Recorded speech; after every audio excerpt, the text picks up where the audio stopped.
Hello everyone. Tonight we will step into a world where sex is not an expression of love, but a tool for control, punishment, and manipulation that cuts to the very core of a person. This is a place where you might be forced to bear witness to a mating ritual, compelled to lie beside a murderer just to prove your loyalty. Forget the romantic myths about masculine, free-spirited Vikings.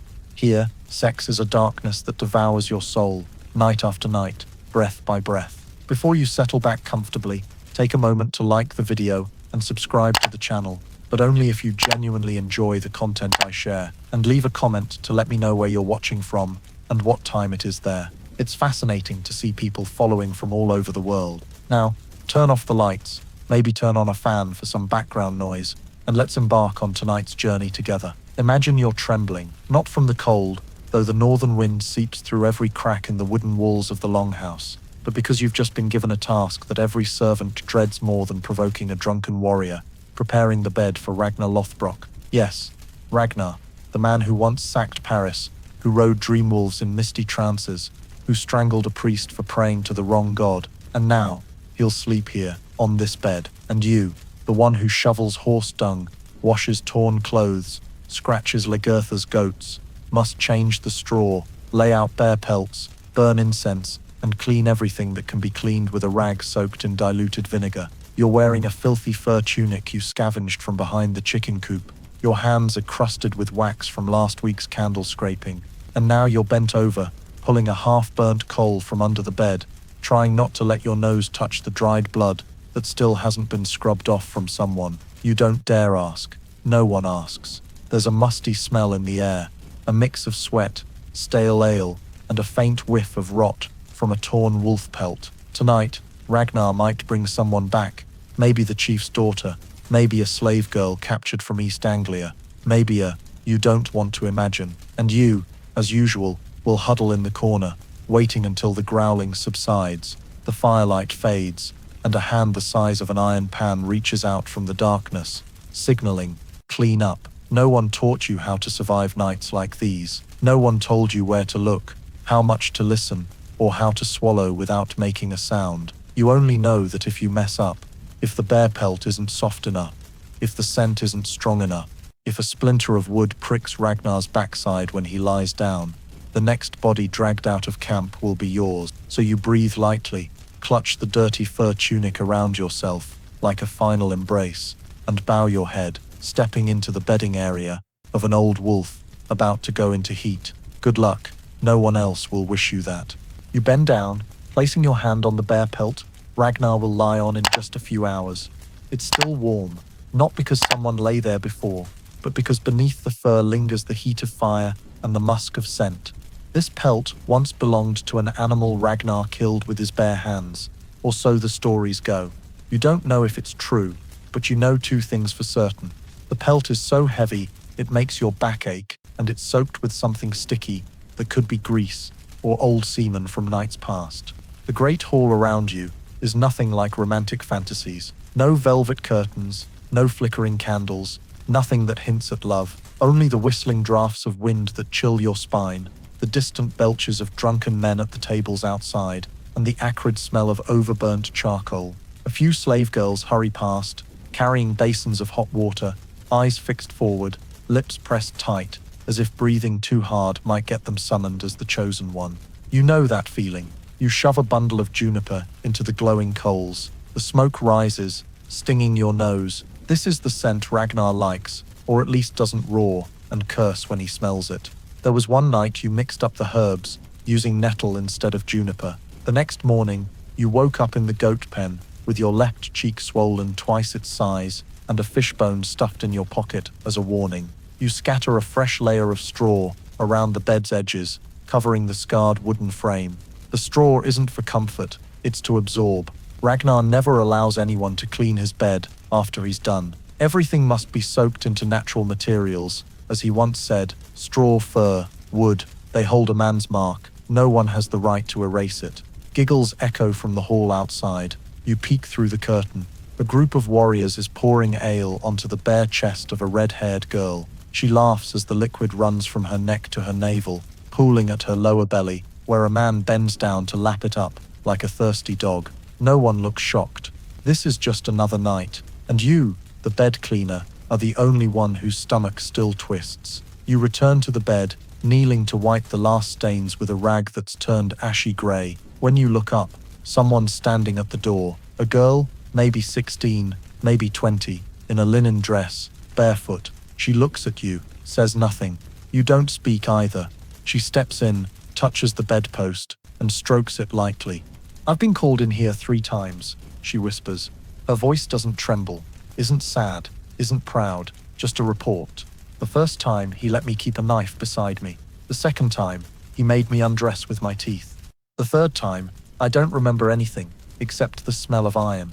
You don't know how to respond. You bend lower, wiping, as if you're invisible. The girl sits by the bed, hugging her knees. After a long silence, she stands, walks out, leaving a small blood-stained cloth from her menstruation on the mattress. She deliberately doesn't take it. You have to throw it away. But what if Ragnar sees? You hesitate. Finally, you roll it up, stuff it into a crack in the wooden wall, praying some god doesn't punish you for hiding a woman's blood in a warrior's sacred space. Footsteps approach, steady, heavy, confident, unmistakable. Ragnar has entered the hall. The clinking of ale mugs, the shouts of "Skål" and the crash of chairs tell you the feast has begun. And with it, the night begins. You check everything one last time. Clean bear pelt, dry straw, juniper still burning, torchlight adjusted, just enough to flatter skin, but hide stains. You leave the bed, retreating to the corner. Moments later, Ragnar enters. He doesn't look at you, just tosses his axe to the floor, like it's a sandal. He sniffs the air. Good, a compliment, or at least not a curse. You exhale. Then another girl is pushed in, not the one from before, this one's smaller, paler, probably fresh from the slave camp. Her eyes are wild, her mouth is stuffed with an eucalyptus branch, to freshen her breath. Ragnar gestures. You understand. You bow your head, leave the room, and close the door, but the door doesn't seal. There's still a gap, still sounds, and you, the bed cleaner, the only one who knows what's in that room, what smells, what stains, will be the first to step back in when the night ends. And once again, you'll clean everything, except what's etched deep in your memory. Sex here has no flowery pillows, no words of love, only cold, roughness, power, and blood. And you, a nameless speck of dust in a room reeking of manhood, are a living witness to everything that will never be told in saga poems. But you remember, and the night isn't over. Because as soon as you leave Ragnar's room, before you can fully exhale the exhaustion in your chest, the roaring from the great hall crashes over you, like a wave of fermented chaos. The feast hasn't ended, or rather, it's only shifted to its second phase, a stage of raw instinct. The warriors, most too drunk to recall their own mothers' names, are slamming mugs onto grease-stained wooden tables, shouting the names of slave girls, like they're calling hunting dogs. You step into that air, like someone diving into a smoky furnace, thick, heavy, stinging your eyes. You quietly edge along the wall, hoping no one notices. But as you near the dish rack, an arm the size of a log yanks you back. It's scarred, a warrior notorious for his nickname, 3 Nights Awake. He looks at you, grinning. Come here, you'll see something you've never seen in your life. You don't want to see anything more, but he's already dragging you, hauling you to the central table, where the feast is truly turning into something else. On the table, a blonde girl, completely naked, lies stretched out between 2 slabs of smoked meat and a half-eaten roasted salmon. Her body glistens, slick as if coated in sheep fat, and on her navel sits a wooden cup filled with honeyed mead. Each warrior takes a turn sipping from it, without using their hands. A game or a punishment? You're not sure, but the girl isn't laughing. Her eyes are wide, staring at the ceiling, as if pleading with a god that doesn't exist. One man finishes his sip, stands, slaps her backside like he's patting a saddle, then stumbles toward the straw piles. Another steps up, but instead of drinking, he places his axe between her thighs and asks, if it bleeds, does it count as a sacrifice? The table erupts in laughter, except for you. Then applause rises from the head of the table. It's Legertha, Ragnar's former wife. She stands there, holding a mug of ale, her eyes cold as ice. Enough, she says.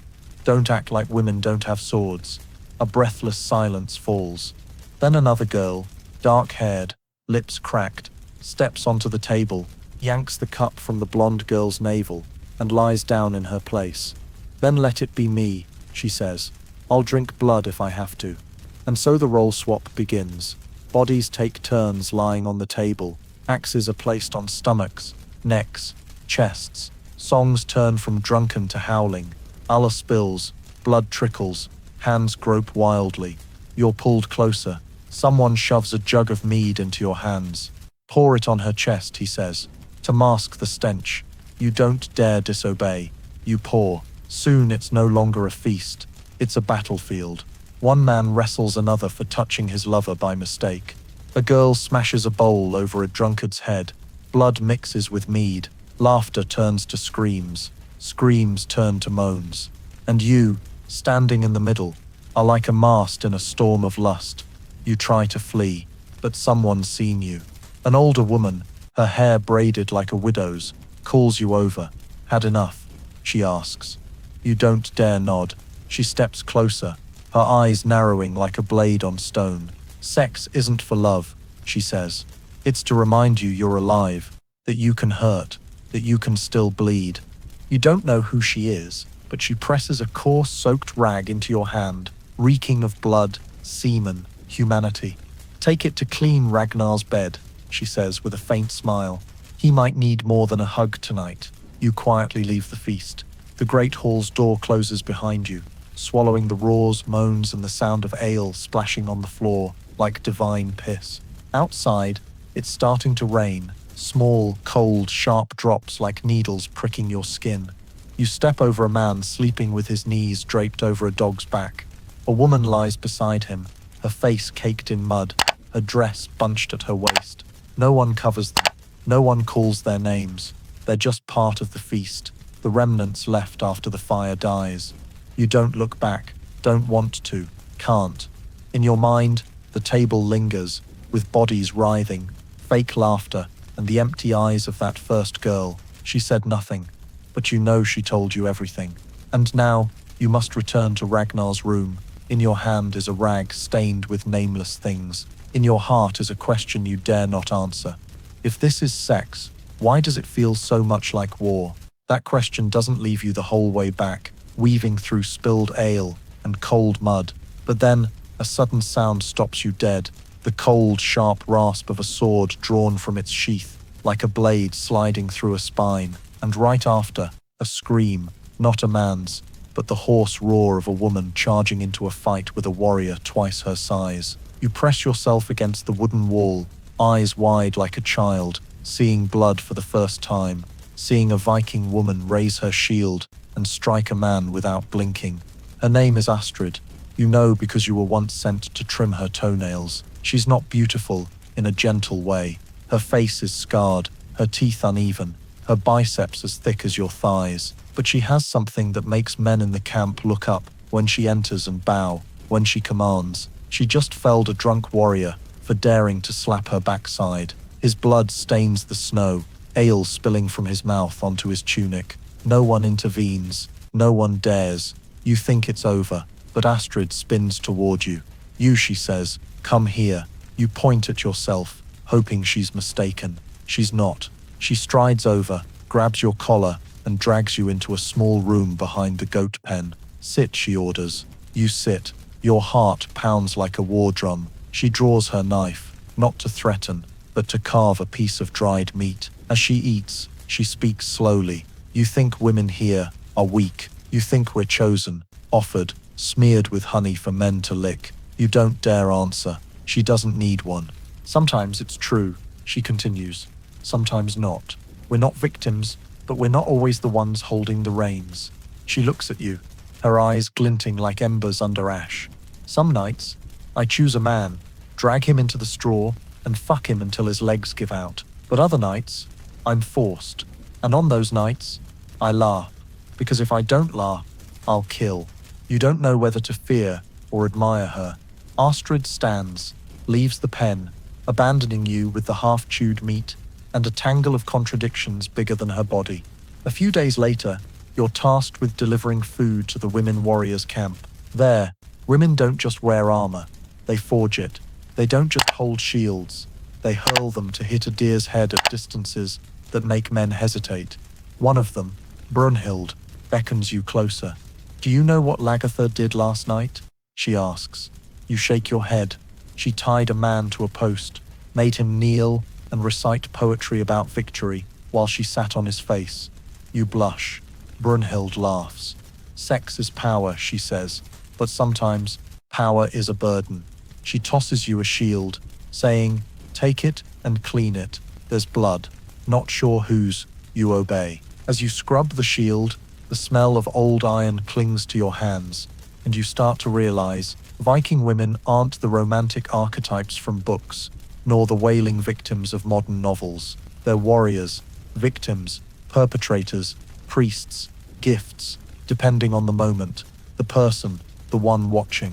Another night, you're ordered to find Thyra, Ragnar's former lover, once a slave, now a priestess. You find her lying in a circle of ash, naked, covered in leaves and cold embers. She's communing with Freyja. You don't understand. She doesn't explain. But when she opens her eyes, she tells you, if the gods will it, I'm a queen. If not, I'm a whore. And I accept both. On your way back, you meet a girl about 13, practicing with a knife. Her mother teaches her, if a man touches you without permission, stab him in the groin with your knife. If he bleeds a lot, you did it right. The girl smiles, then looks at you. What do you do here? You can't answer. That night, you don't sleep. You lie thinking of all the women you've seen, heard of, cleaned up after the one who laughed while bound, the one who killed her rapist, the one who prayed to gods, then slept with the leader, the one who lay silent on the table. No one is the same. No one is wholly weak. No one is wholly strong. And you understand in this land, women aren't princesses or victims. They're the most complex creatures the gods ever made. And sex for them isn't a love story. It's strategy, a roar, a saddle, a weapon. You pull the straw blanket over your head, but the smell of blood lingers. And in your dreams, Astrid steps forward, smiling, and asks, do you still think I'm the one who's chosen? You don't answer. You only bow your head and hear the sound of a blade slicing through your tunic's hem, sharp as the only answer you dare not speak. The next morning, you wake up because someone kicks you in the back. It's Skard, still him, the warrior with a voice as rough as grinding stones. Get up, you louse. Ragnar needs you, and this time, it's not to clean the bed. He laughs, but there's nothing in that laugh that makes you want to join in. You crawl to your feet, your head still spinning from the smell of rancid grease from the damp ashes and the dark dreams from the night before. You think you'll be tasked with washing weapons, maybe cleaning armor, at worst holding horses, but when Skard whispers, almost breathing into your ear, you'll be a witness. You freeze. Witness to what? You ask. Your voice breaking. Mating. He smirks. Before battle, the gods must see blood and seed become one, and a mortal must watch to bear witness. No one else, just you. You want to ask why it's you, but you know why, because you don't matter. You see, but your words carry no weight, and that's exactly why they chose you. Someone too insignificant to remember, too insignificant to betray. They lead you to a stone circle, where warriors have been burning fires since morning, where the smell of roasted meat and smoldering pine resin lingers. In the center of the circle, a bull hide is spread out. On it, a girl is tied by her wrists with thorned ropes, her hair matted, her face smudged with ash, her eyes shut tight, like someone who's learned to vanish from her own body. Yes.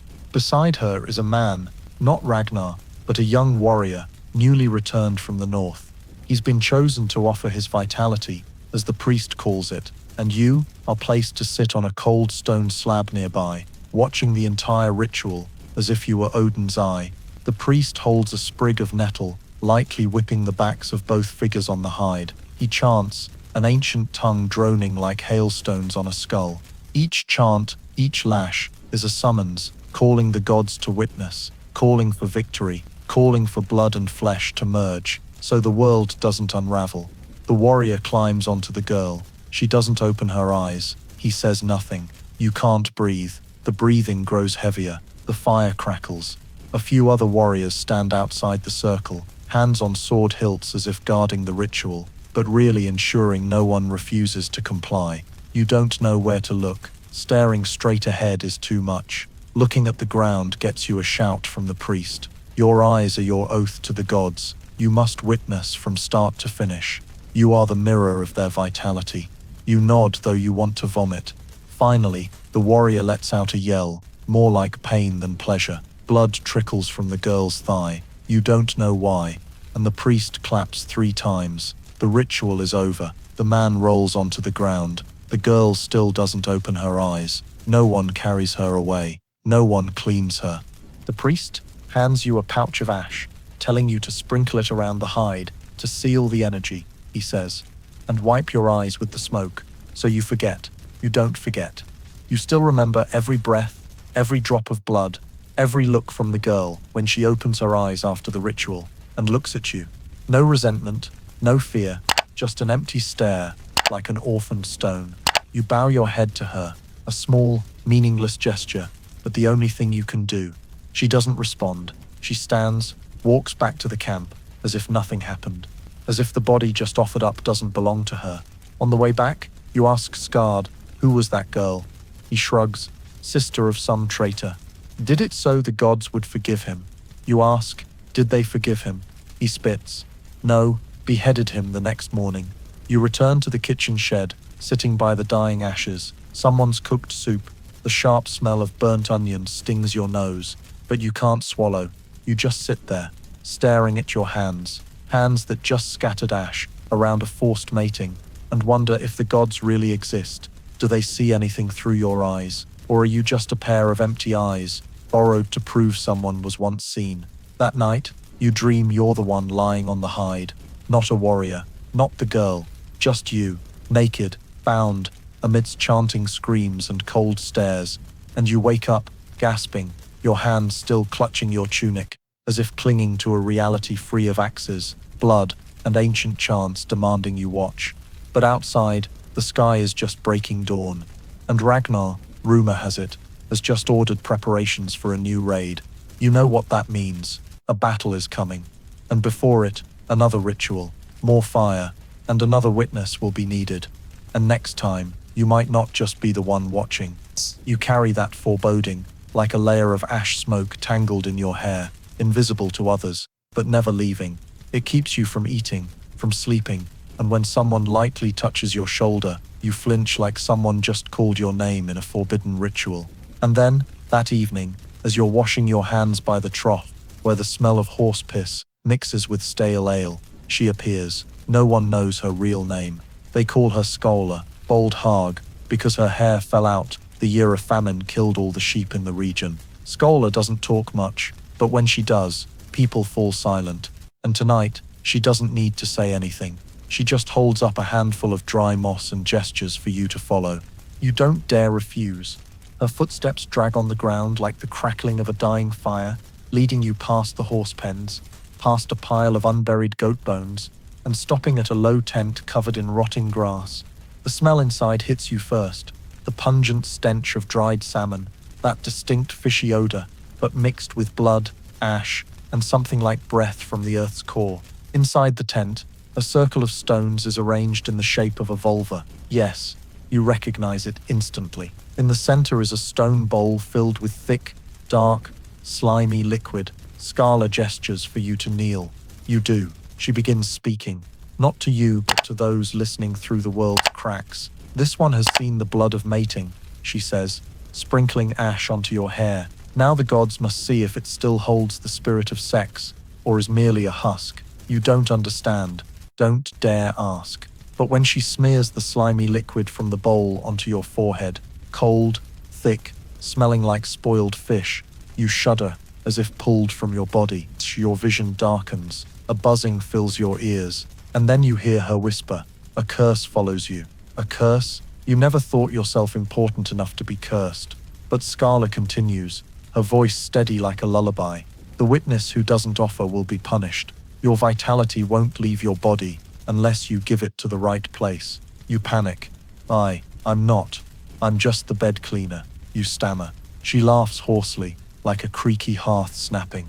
That's exactly why the gods notice you. Those who stand outside sex bear the desires of others, and sooner or later, it will flow to you like water to a stream. Then she tells you to take off your tunic. You hesitate. She doesn't yell, just looks at you, a look without intent, without desire, only confirmation, will you do it or not? And you strip. You lie down in the stone circle, your back against the cold earth, the smell of dried salmon blood seeping into every pore. She begins drawing symbols on your chest, curves, arrows, a spiral around your navel. She says, "This is the path for the spirit of lust.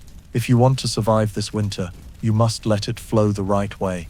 Then she smacks a dried fish onto your stomach, hard enough to make you hold your breath in pain. Fish blood, god blood, your blood, they must merge, she mutters. You don't understand anything, but you don't dare stop her. Then she says her final words before standing. "Tonight, you'll dream. If you don't wake before sunrise, your vitality will be trapped forever in the earth's veins. You sleep. You don't know how you fall asleep, only that when you open your eyes, you're somewhere else. A white meadow. Naked women are laughing, running, beckoning you. Each wears a face you've seen. Astrid, Brunhild, the sacrificed girl, even Skala, and others you don't recognize, but feel familiar, like shadows of memory. They don't come closer. They just stand there, whispering, in a language you don't understand, but you grasp one thing: they're waiting for you to choose. You don't choose, you turn away. And at that moment, the sky turns red as clotted blood. A scream tears through the air, fierce enough to rip the atmosphere. You bolt awake, drenched in sweat, heart pounding like a war drum. You're still in the stone tent. Skala is gone. Only a crumbled dried fish lies by your chest, and a streak of dried black blood runs along your side. You don't know whose blood it is. Don't dare ask. But from that day, every night you lie down, you hear hoarse calls in your dreams, feel unseen hands touching your chest, and smell salmon, pungent, persistent, lingering even in your breath. And you know you carry a curse. Not because you've seen too much, but because you saw and didn't want to see. And now the desires of others seep into you bit by bit, like blood oozing from a fish left to rot for 3 days on a moldy roof. You start avoiding women's eyes, their hands, even sleep. But you can't avoid what's growing inside you. Something that's not desire, not fear, but a strange attachment to things you're not allowed to understand. You're just a vessel now. And what's inside is starting to rot, but no one cares, because you're still the bed cleaner, the fish carrier, the invisible witness, and soon, maybe the new sacrifice. The smell of dried salmon blood hasn't faded, and it never will, because the next morning, you're called to the great hall, not to clean blood or clear fish carcasses, but to prepare for a welcome for allies. You don't understand why they chose you. You have no diplomatic skills beyond a forced smile, and knowing how to not faint when manure's thrown at you. But then you realize, you weren't chosen for your skill. You were chosen because you keep quiet, and because you've seen too much to stay innocent, but not enough to make anyone wary. Ragnar's camp is suddenly cleaner today. Fresh straw, fires lit with pine wood instead of dried dung, and all the slave girls given long linen dresses, so thin that every gust of wind makes it look like their skin is breathing. You hear whispers that a chieftain from the east is coming, bringing gifts, warriors, and of course, a proposal for an alliance. You don't see anyone mention documents, no one talks about terms, but you see a girl, tall, slender, with curly red hair, ordered to sit in the middle of the floor, where sunlight streams in, and only move when signaled. She's the gift. The messenger from the eastern tribe enters the hall first, a bearded man, unarmed, but his eyes scan everyone like he's searching for weaknesses. He stops before Ragnar, bowing so low his forehead nearly touches the ground. Then he speaks at length in a language mixing ancient tongue with a nasal bay accent, sounding like someone reciting a list of sacrificial offerings. Finally, he points toward the door, and a woman steps in. No, she doesn't step. She advances as if each footfall is measured in blood. She wears black leather armor, silver cords tied around her waist, and her eyes like 2 axes wrapped in mist. You swallow hard. Ragnar says nothing, but you see him tilt his head slightly. That slight tilt anyone who served him knows interest. The female guest is the daughter of the eastern chieftain, and according to the messenger, Scent is an unbreakable commitment. Ragnar looks at her, then turns to the red-haired girl, sitting still in the middle of the floor. Switch places, he says. The two girls swap, like pieces on a stone board. You're pushed forward to pour ale. The jug is heavy. Your hands tremble. As you lean to fill Ragnar's cup, he whispers, "You'll prepare the bed tonight, but this time, for two." You want to ask who the second is, but then you understand, and you realize you were wrong. Sex isn't the reward after an alliance. It is the alliance. All afternoon, you shadow the Eastern girl, who never looks at you but never shows fear. She eats bits of meat with a small dagger, drinks ale without letting her lips touch the cup, and when changing for tonight's binding, she tells you, "Don't clean my blood if it falls. I want to see it in the morning, to remember what I paid for my tribe." You don't understand that reasoning, but you have no right to argue. You prepare the bed, as usual, bear pelt brushed, fresh straw, a scattering of mint leaves around the edges to mask old smells. You wash your hands in water so cold it stings, as if you could peel off your skin to escape everything happening. But when the door opens, you're still there, bowed, silent, waiting for the entrance. Ragnar enters first. The girl follows. He doesn't command. She doesn't beg. They look at each other. Then she undresses, not with her hands, but by pulling a cord at her neck, and stands naked in the torchlight. You don't see desire. You see a transaction.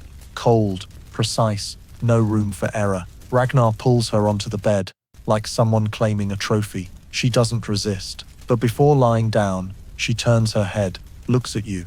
"Get out," she says. Not angry, not weak, just a command from someone who knows that tonight, her body no longer belongs to her, but to the land where two bloodlines are redrawing boundaries. You leave, but you don't forget that look. And the next morning, when you step into the room to clean the bed, you see a small bloodstain, dried on the edge of the mattress. Beside it is a lock of hair, long, black, still smelling of mint. You start to pick it up, but then you leave it. You understand, some agreements are signed with hands, some with axes. But here, in Ragnar's camp, the strongest alliances are sealed with flesh, and women, no matter how strong, don't get to choose whether they're the map or the prize. Except, that morning, as you look at the crumpled bear pelt, you notice a small rune scratched with a fingernail into the wooden headboard. No one notices, no one knows, but you see it, and you recognize it as Freyja's symbol, goddess of sex, war, and vengeance. She didn't forget, and neither do you. Because just 2 days later, Ragnar chooses a new lover, not for an alliance agreement, not for politics, just because he wants to. And this time, the girl isn't from the Eastern tribe, with no leather armor or silver cords around her waist. She's from the camp, a young slave girl, blonde hair, grey eyes, moving as quietly as morning mist. Her name is Liv. You once brought her porridge. She thanked you, just a whisper, and it was the first time you heard anyone say thank you in this camp. You don't know why Ragnar set his eyes on Liv. Maybe because she didn't laugh at the feast. Maybe because she never looked at anyone for more than 2 breaths. Maybe because he saw something in her he wanted to crush. All you know is that the next morning, Legathur smashed a bowl and left without a word, and Ragnar gave a short, emotionless order. Prepare Liv, shave her back clean, use a new knife. He didn't say more. He didn't need to. You take the knife to sharpen it. Your hands tremble. You've never shaved anyone before, except for a warrior's legs infested with lice. But now you're tasked with the body of someone who'll lie beneath Ragnar tonight, and that body must be clean. Not a single hair, not a scratch, not a whimper. Liv doesn't cry when you enter her tent. She's sitting, her face turned to the shadows, a rough tunic covering her back to her hips. When you mumble, "I was ordered," she nods. No questions, no reaction. She just takes off her tunic. Her back is white, not the healthy kind of white, but the white of never being touched by sunlight. So white you can see every thread like red vein beneath her skin. You hold the knife, your hands sweaty. You don't know where to start. Finally you choose the spot between her shoulder blades, neutral ground, and slowly drag the blade down. Fine, downy hair curls along the steel's edge. No blood, no sound, only Liv's breathing, long, steady, as if her body no longer belongs to her, but is a sacrificial offering, trained to stay still. You notice a small mole under her right shoulder blade, dark, shaped like a smudged ink drop. You try to avoid it, but Liv says softly, "No, shave it too." He doesn't like anything extra. You obey, and the mole disappears, like the last trace of her former self, shaved clean from her body. You wash her back with warm mint-infused water, dry it with a linen cloth. Then you wrap the tunic around her shoulders, careful as if handling fragile goods. Liv says nothing, but as you leave the tent, she says, "If I die tonight, bury me behind the horse pen. I like the smell of rotting grass." You turn to look at her. She's still facing away, and you leave, carrying the smell of freshly shaved skin, mint, and the feeling that you just touched a piece of paper about to be torn apart. That night, Ragnar doesn't allow anyone to stand guard at the door. He doesn't need to. Everyone knows, Liv is his tonight. No one is to come near, and you, the one who prepared her body, are ordered to clean up afterward. You wait. Time drags like blood, seeping from an unbandaged wound. You hear laughter, short, guttural, from inside, then a thud, the sound of skin against wood, a scream, brief. You can't tell whose, then silence. When you step inside later, the room feels empty. The fire in the lamp is nearly out. Liv is nowhere to be seen, only a long scratch on the bed's edge, blood slowly pooling on the bare pelt, and a single button lying on the floor, with a strand of blonde hair stuck to it. You start cleaning, with your hands, with a cloth, with cold water. But some things can't be cleaned, like the image of Liv in your mind, her white back, the erased mole, her eyes that never looked back. And for the first time, you feel you've become part of a ritual you're not allowed to understand, a ritual that turns people into objects, and objects into dust. The next day, Liv is no longer in the camp. Ragnar doesn't mention her, no one asks. Only you, while gathering dirty clothes from the washing area, find the cloth you used to dry her back. It still smells of mint, and a small, dried blood stain, shaped like a distorted teardrop. You don't know where it came from, but you fold the cloth and tuck it into your tunic, not to keep, but to remember. Because sometimes, the only thing left of a person is a shaved back, and the last breath no one but you ever heard. After Liv's story, you thought you'd grown numb, that nothing could shake you anymore.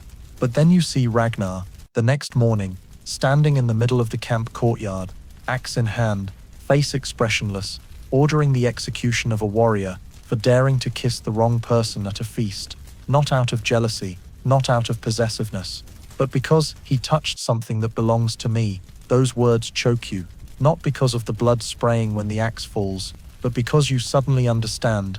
For Ragnar, sex isn't tied to love, doesn't need attachment, it's ownership, a mark, a declaration that doesn't need to be written.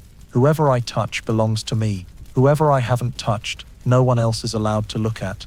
You start recalling the women he's been with. None of them were loved in the way you heard in stories. No whispers, no foolish jealousy, no kneeling to offer flowers. Ragnar doesn't love, he conquers. Like sacking a city, like killing an enemy, like draining a horn of ale to prove himself. Once, you saw him enter Lagertha's room. The woman who once stood as his equal, fought beside him on ice for 7 minutes. They looked at each other, saying nothing. Then he stepped forward, grabbed her hair, pulled hard. You thought she'd punch him. But no, she just clenched her teeth, bit her lip, and let him push her down onto the cold ground. When he left, she spat blood from her mouth, leaned her head against the wall, and laughed, as if she'd just won a battle no one knew about. You don't understand. You don't dare understand. But slowly you realize, sex in Ragnar's camp isn't a private act. It's a tool of power. It's how Ragnar shows, I can do this, and no one can stop me. No different from when he burns a village just because its leader didn't bow low enough. The desire you once thought was instinct now takes on a different shape. It might be in the eyes of a girl just chosen as a bedmate, not fear, but defiance. It might be in the laugh of a female warrior, recounting how she slept with Ragnar and didn't moan once, making him so angry he threw his axe at a post. You listen, unsure if it's boasting or a warning. Ragnar doesn't seek pleasure. He seeks reactions. He wants to know how each person will shrink, stiffen, or break under his pressure. And you, the cleaner, the collector of scraps after each mating, are the one who sees this truth most clearly. One night, you're called in after Ragnar finishes with a strange woman. No one knows where she came from. only that she never speaks and always keeps a small stone in her mouth. You step in and see the bed untouched, no blood, no traces, only a woman standing against a post, naked, arms crossed, looking at you, her eyes empty as a dry well. You ask her, "Are you okay?" She shakes her head. "Not, I'm not okay, but I don't need to be okay anymore." You clean the bed in silence. As you leave, Ragnar is at the door. He blocks you, looks you up and down. "You think I do this to satisfy myself?" he asks. You don't dare answer. "No," he continues. "I do it to remind them, nowhere in this camp is safe. Nobody is off limits. And if you forget, I'll make you remember."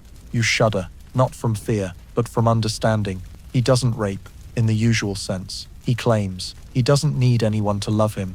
He just needs someone to know he can not love them and still step over them, like trampling a hide. And that coldness makes him more dangerous than any madman. You start keeping a mental record: who was touched, who was looked at, who was left without a word, not out of curiosity, but because you begin to see a map of power drawn in flesh. Those Ragnar sleeps with, or doesn't, aren't chosen randomly. They're knots in a web of control. They're keys he labels with their bodies. That night, you dream you're forced to kneel before a pitch-black room. Inside are moans, indistinguishable between pleasure and pain, and a voice rings out, "Are you ready to offer your body to survive?" You don't answer.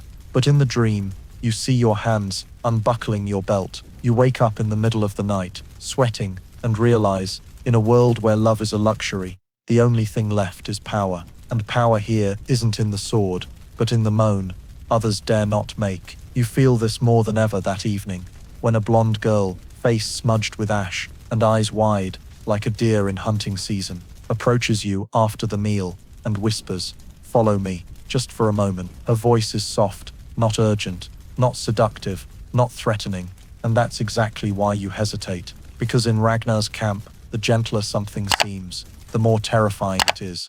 She turns and walks ahead, not checking if you follow, and as if your body no longer belongs to you, you follow. No one notices you too. All attention is on a warrior, fresh from the Rhine, showing off by eating raw meat. You and the girl slip out of the courtyard like two shadows, silent and forgotten. The room she leads you to is an old storage shed. You once slept near it when you were kicked out of the kitchen area. Inside, it's dark, cold, and reeks of damp mold. She sits first, on a pile of old cloths, pulling her dress over her thighs as if afraid of the cold, then looks at you. "You've seen a lot, haven't you?" she asks. You nod. "Even things no one dares talk about," she continues. You don't answer. She nods. "Me too." You start to feel short of breath. There's something in her eyes, like someone who stopped being afraid long ago, like someone who's used up their last pain, and now only has calculation left.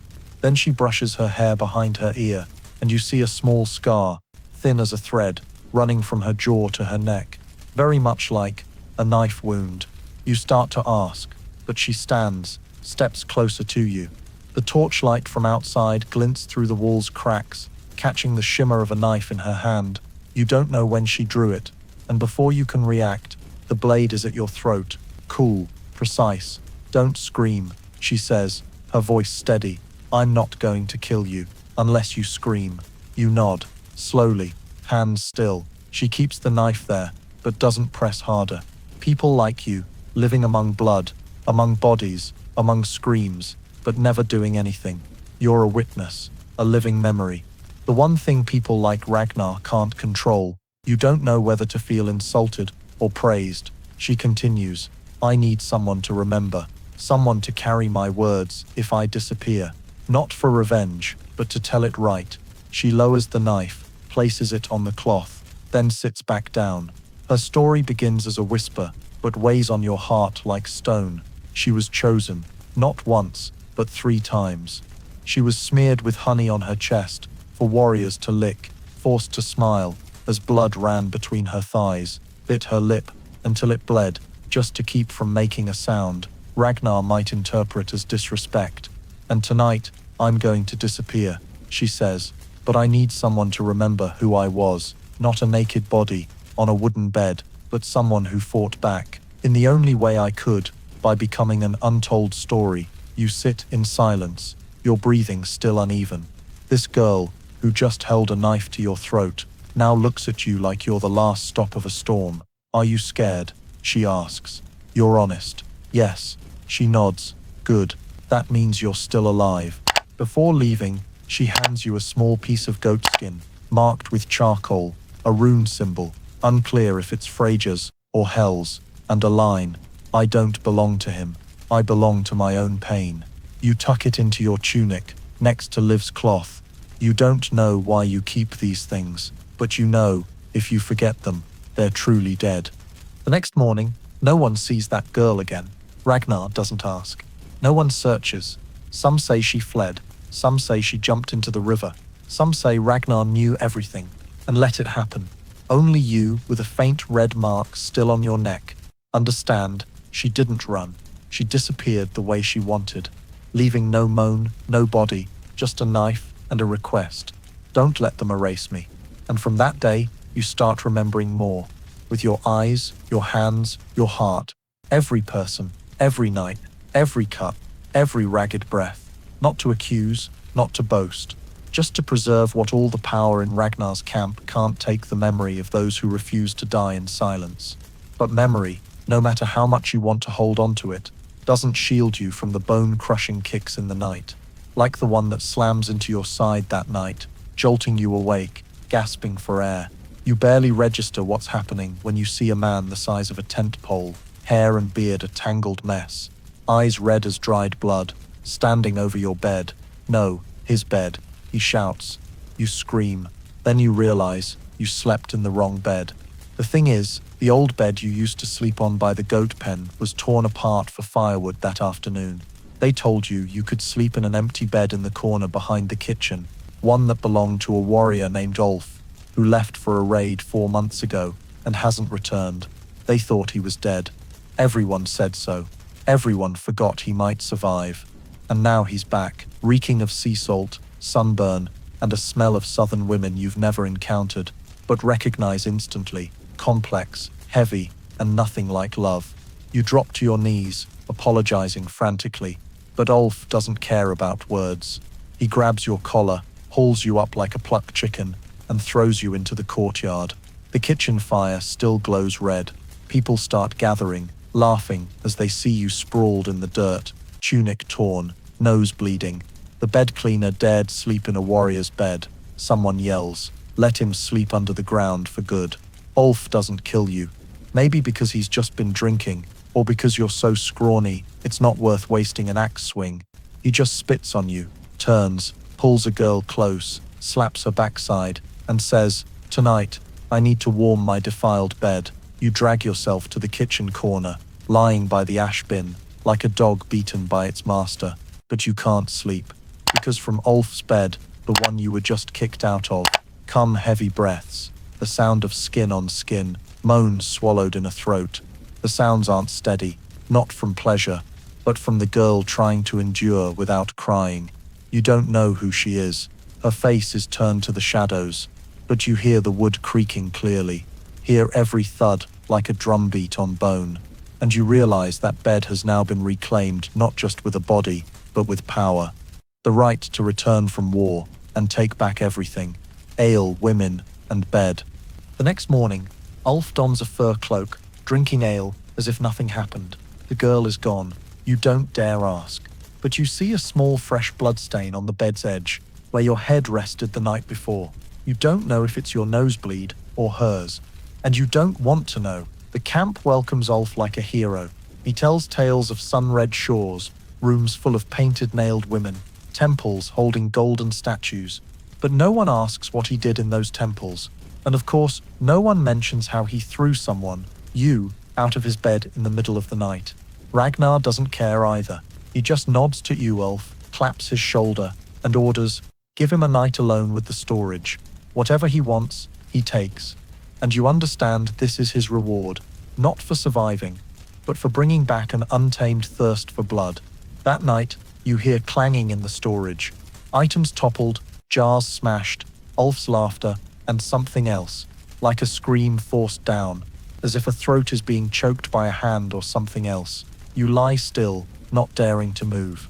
And you think, I could have been in that bed that night. If Ulf had returned a day later, if you hadn't been kicked out, would you have been used as a victory gift? You shudder, not from cold, but from realizing in this camp, every position is a potential sentence. Even the place you sleep can turn you into a victim if you lie in the wrong bed on the wrong night.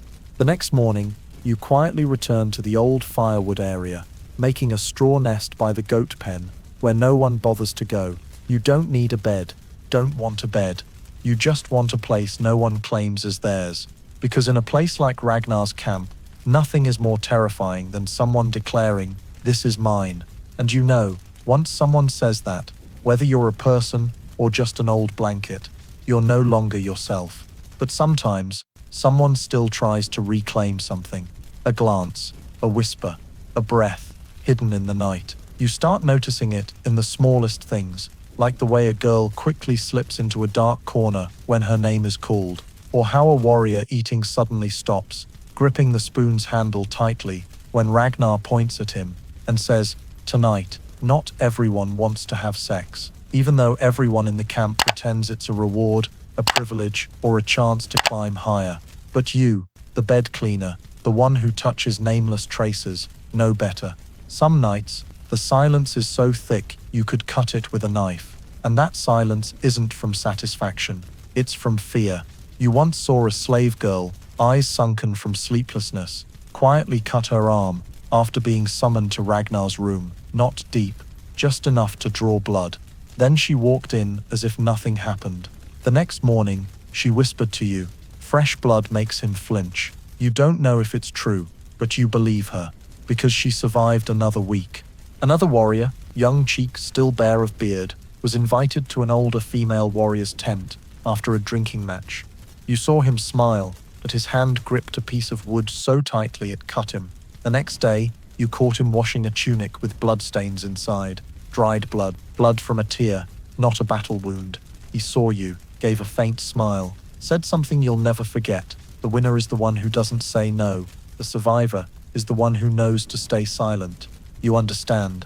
Here, sex isn't a choice. It's a duty, an obligation, the silent burden of the lowborn in a world where the loudest voice comes from the hardest blow. Another time, while washing a priestess's clothes, you found a scrap of cloth in her pocket, inked with black. "If tonight is my turn, burn juniper." You asked why. She replied, "Juniper burns fragrant. When I close my eyes, I can pretend I'm lying in a forest, not under him." You carried that cloth for days, not to give to anyone, but to remind yourself, everyone has a way to escape, even if only in their mind. Yet, even not refusing doesn't save everyone. A girl named Runner, you once helped wash her hair with ash water, was called to the house of a warrior who won a bet. He wasn't Ragnar, but he had the right, and Runner knew. She didn't cry, didn't struggle. She just carried a small bundle of leaves tucked in her tunic. You didn't know what they were. The next morning, they found her curled up, face purple, mouth leaking black liquid. The leaves were poison. She chose death. They blamed her, called her a coward, a betrayer of Freyja, an insult to men's rights. But you know, she didn't refuse. She just refused to keep living after being touched.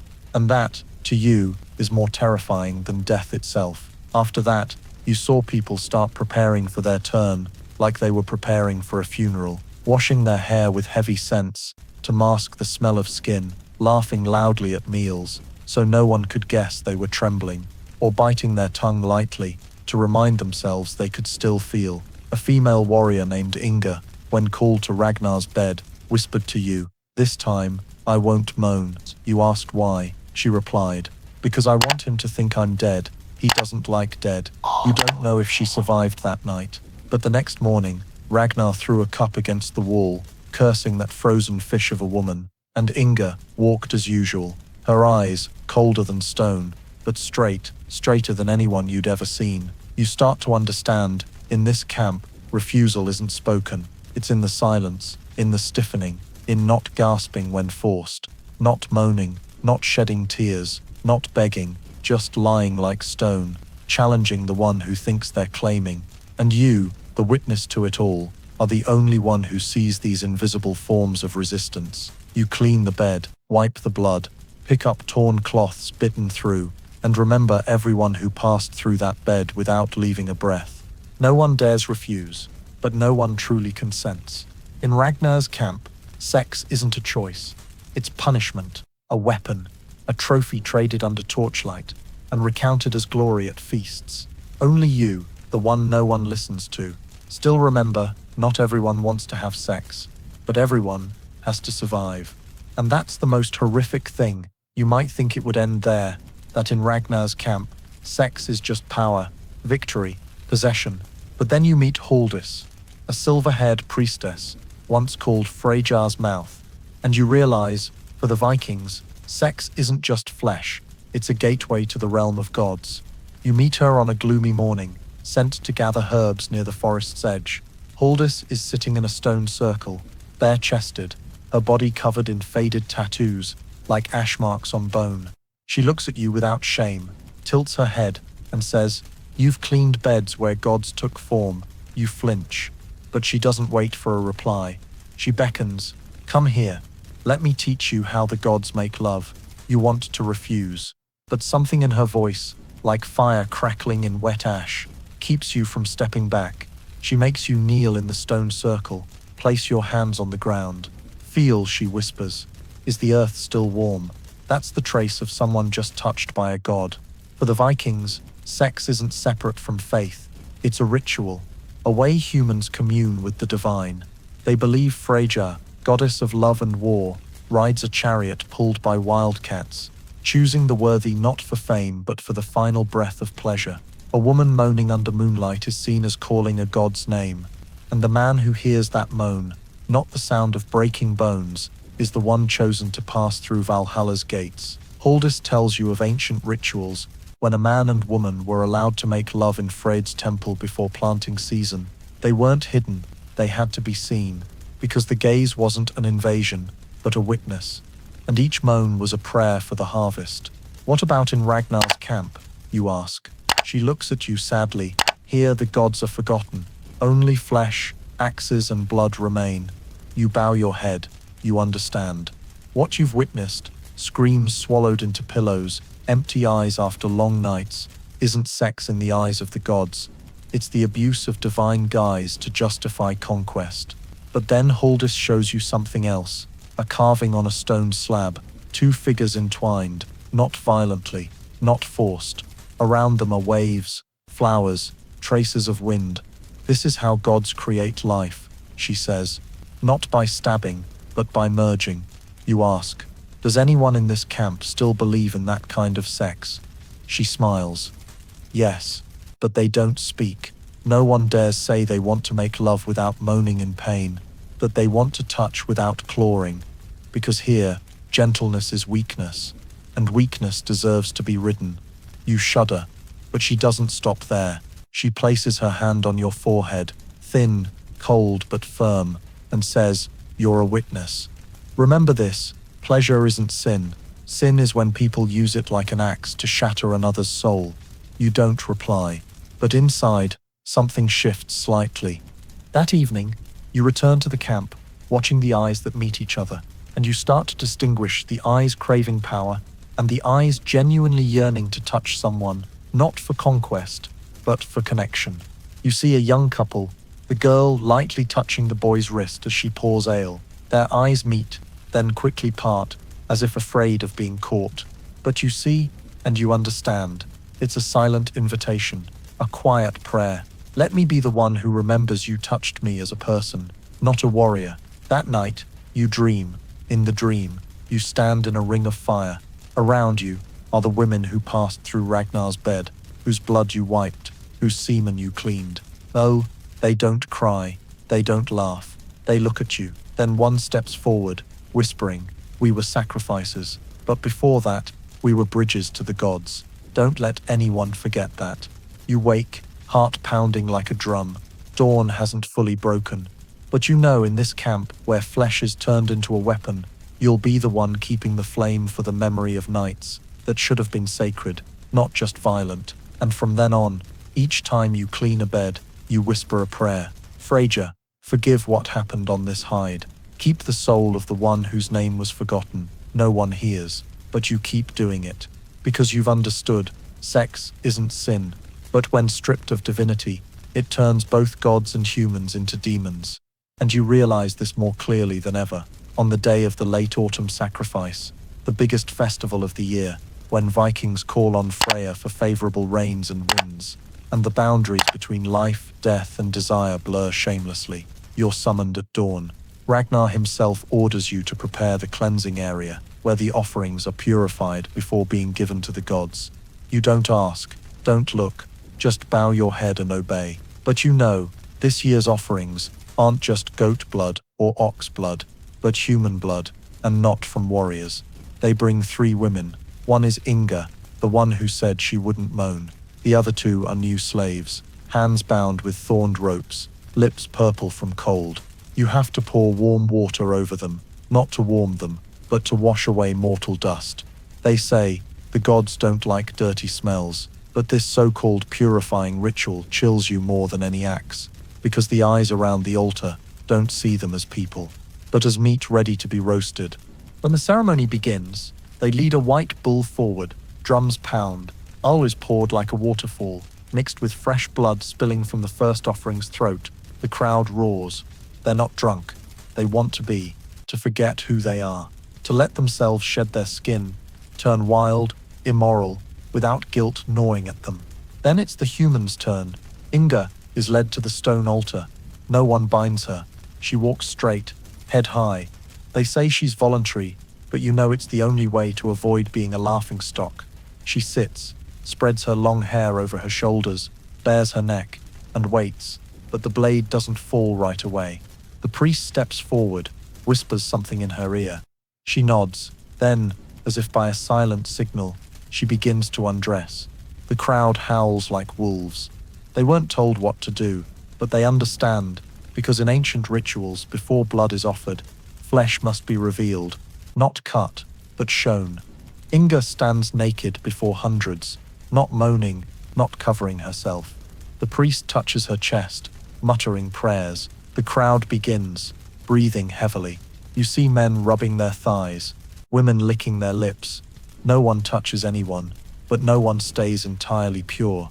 And when the priest tells her to lie down, not to kill, but to caress her lower abdomen as a ritual to summon vitality, the crowd starts moaning in unison. A vague, collective moan, half ashamed, half unstoppable. The arousal isn't in the act. It's in the permission. Permission to look, to imagine, to awaken parts of themselves buried every other day. You don't moan. You don't rub your thighs. You stand still, heart pounding like a funeral drum, because you realize this isn't a religious ceremony. It's a legitimization of violence, a twisted miracle used as an excuse for everyone to indulge without punishment. When Inga's throat is cut, finally, her blood sprays the priest like a reverse baptism. The crowd roars in unison, not from sorrow, but from pleasure. The pleasure of witnessing life and desire sliced in two before their eyes. Then a warrior throws off his tunic, kisses the blood-stained stone. The girl collapses, touching her own neck, lips parted, eyes glazed with ale and excitement. You see clearly, the ritual is over, but the collective lust hasn't stopped. You turn away, but not fast enough. A female warrior grabs your tunic, pulls you back.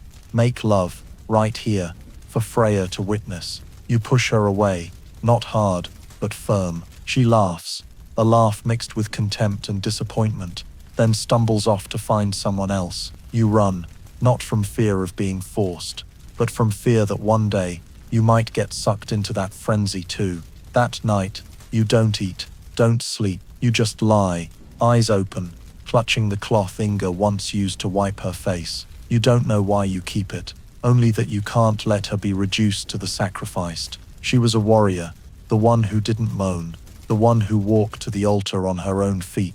And you, the witness, are the only one still holding on to her humanity in memory, while the rest of the camp is still moaning.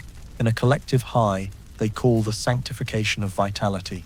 You don't believe, never will, because you've seen clearly where pleasure is forced into duty.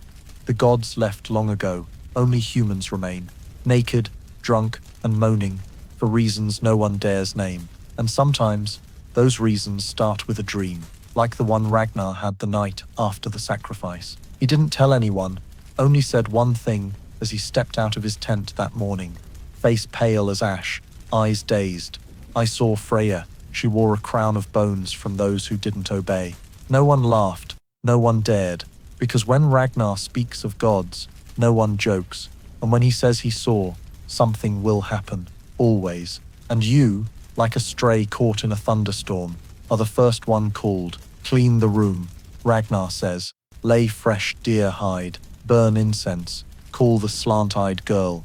Tonight, I'll summon Freya again. You know who the slant-eyed girl is, a slave from the east, once offered as a diplomatic gift, then forgotten after Ragnar lost interest. She lives quietly by the kitchen tent, washing warriors' feet and picking vegetables. You've heard her sing in a language you don't understand, soft as mist falling on hot ash. You don't know why Ragnar chose her tonight. Maybe because he saw those eyes in his dream. Maybe because he wants something different. Not a body, but an answer from the other side. And he needs a body for the gods to use as a gate. You follow orders. The room is cleaned, as if for a king. Soft deer hide covers the floor. The smell of pine resin, mint, and burning tar from a small lamp. And finally, you place a bowl of ale by the pillow. A ritual for a night of communing with the gods. You're not allowed to leave. Ragnar says, you stay, whatever you see. Remember, the gods don't want lies. The slant-eyed girl is brought in. Not a word, not a glance. She kneels, head bowed, hair spilling to one side like ink on snow. Ragnar sits before her, doesn't undress, doesn't touch, just looks. Then very softly, he says, you'll be Freya tonight. If you speak wrong, I'll know. If you stay silent, I'll kill. You stand in the shadows, heart pounding like a war drum. You don't understand what's about to happen. And then Ragnar begins chanting ancient words, not in Viking tongue, but in a language you've never heard. Maybe his mother's tongue, maybe taught by gods. No one knows, only that the room grows cold. The girl starts speaking, not looking at Ragnar, not looking at you. Her eyes glaze over, her voice a whisper, as if it no longer belongs to her. You call me, she says, because you're afraid, not because you honor. Ragnar's hand trembles. He doesn't touch her, but you see clearly, he believes she's possessed by a god. You want to know what your dream was? Her voice shifts, deep and cold. You saw fire. That fire doesn't come from enemies, but from the wombs of women you've hurt. You start trembling, because you see Ragnar's face pale. He steps back half a pace. You think you're a king, her voice, or someone's continues, but you're just a grain of sand between the goddess's thighs, and sand can be washed away with a single rain. Ragnar roars. You can't tell if it's anger or fear.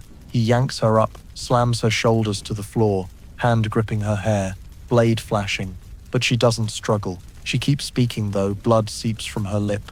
You won't touch me, because if you do, tonight, the gods will touch you. You rush forward, without thinking, without calculating.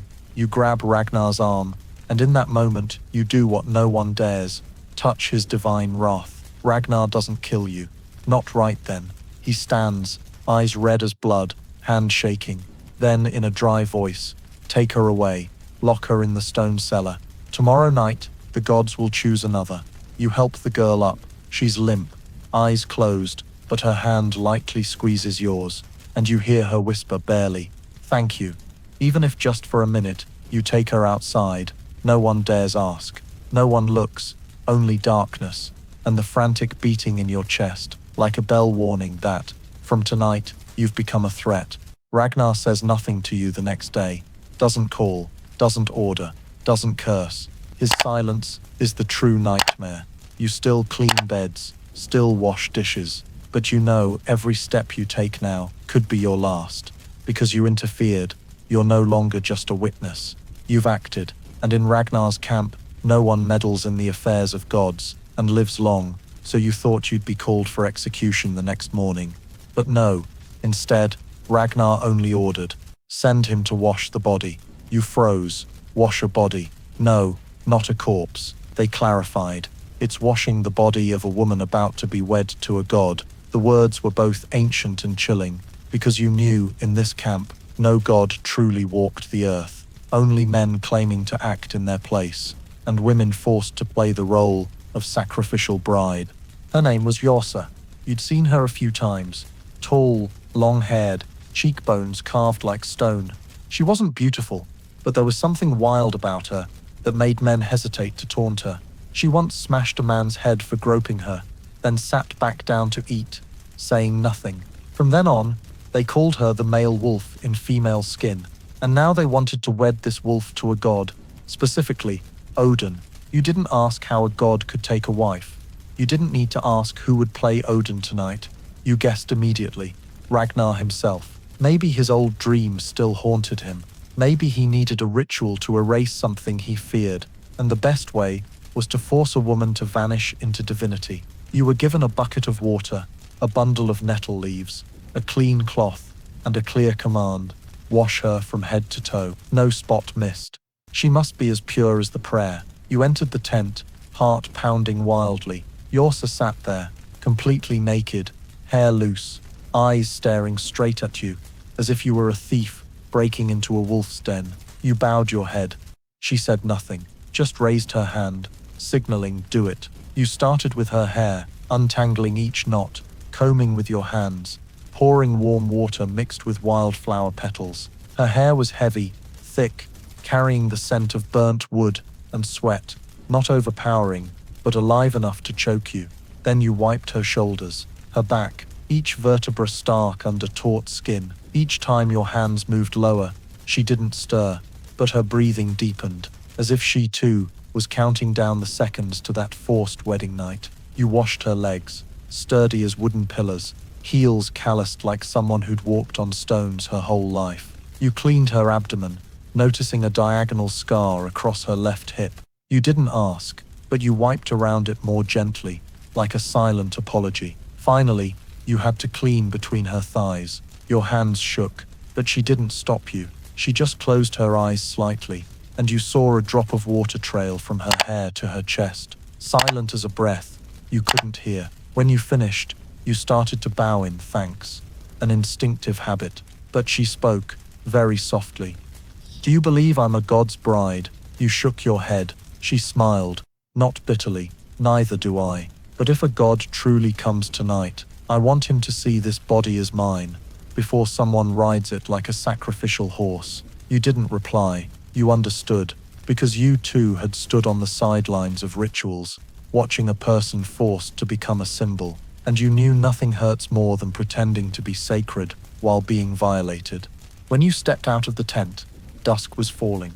The men were setting up a feast table. The priests were sprinkling dried flowers around a stone altar. A goat was slaughtered, its blood dripping into a circular pattern. And you saw Ragnar, in black leather, head wrapped in a red band, standing silently, eyes on no one. He was transforming. Tonight, he was Odin.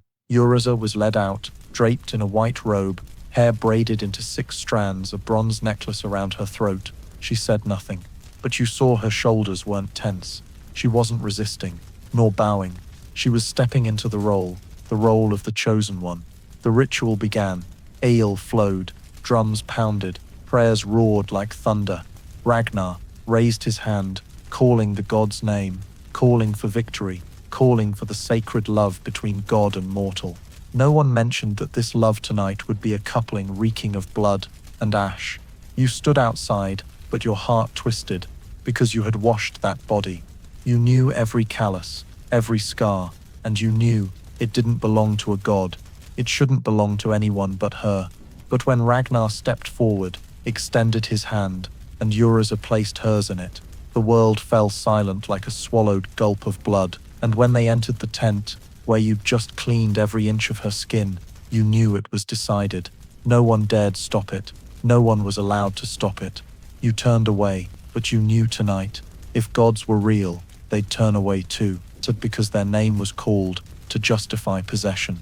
And you, the one who washed her body, would be the only one left, holding the true human image of the bride, before she was wed to a god's shadow. But no god came, only Ragnar. And the next morning, they found Uriza lying motionless on the deer hide, eyes wide open, hands still clutching the necklace, as if holding on to something no one could see anymore. She wasn't dead, But she no longer spoke, no longer reacted, no longer stood. Some said she was with the gods, others said she was held by the gods in her mind. But you knew no god was there, only a man who used sex as the ultimate weapon to crush a wolf with a sacred ritual. And that's why it was a fatal blow. From that day, Ragnar was silent, not the silence of regret, but the silence of success. He didn't need to roar, didn't need to boast. The whole camp understood he could destroy anyone, without lashes, without fire, just with their own body. And so, everyone feared.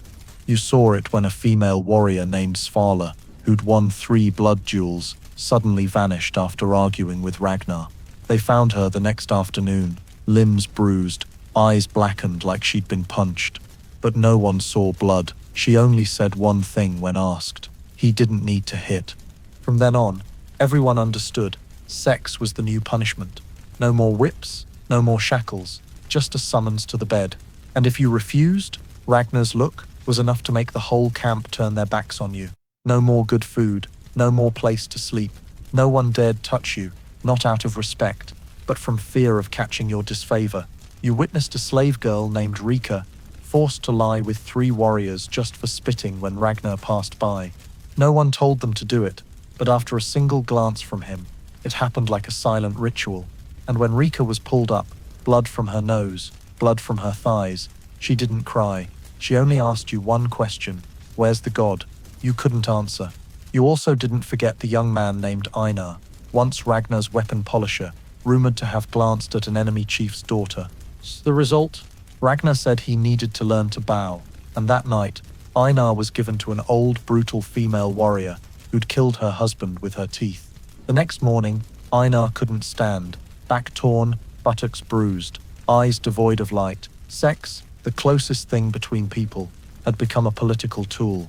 A wrong glance, a misspoken word, a laugh at the wrong time, could be punished by forcing someone to touch you without love. You began to understand why many in the camp slept alone, loved no one, formed no bonds, because connection was a weakness. Who you were close to, who you slept with, could be used by Ragnar to manipulate. And worst of all, loving someone was handing them over as a hostage. You once saw 2 people truly in love, a weaver girl and a woodcutter, kissing in the dark. They thought no one saw, but you did. And sadly, so did Ragnar. The next week, the woodcutter was sent to the front lines unarmed, dead. The girl called to serve ale for 3 nights straight. After the 3rd night, she came to you, handed you a bracelet of thorned thread. If I don't survive, she said, throw this into the river. Not to remember me, but so I'm not trapped in a place that uses sex as a whip. You did. A few days later, her body floated up.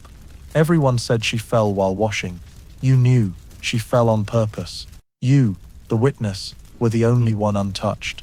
Not because you were spared, but because you were the mirror. Ragnar let others see, remember, and stay silent. Sex in this camp was no longer instinct. It was strategy, punishment, a way to snuff out rebellion without a blade.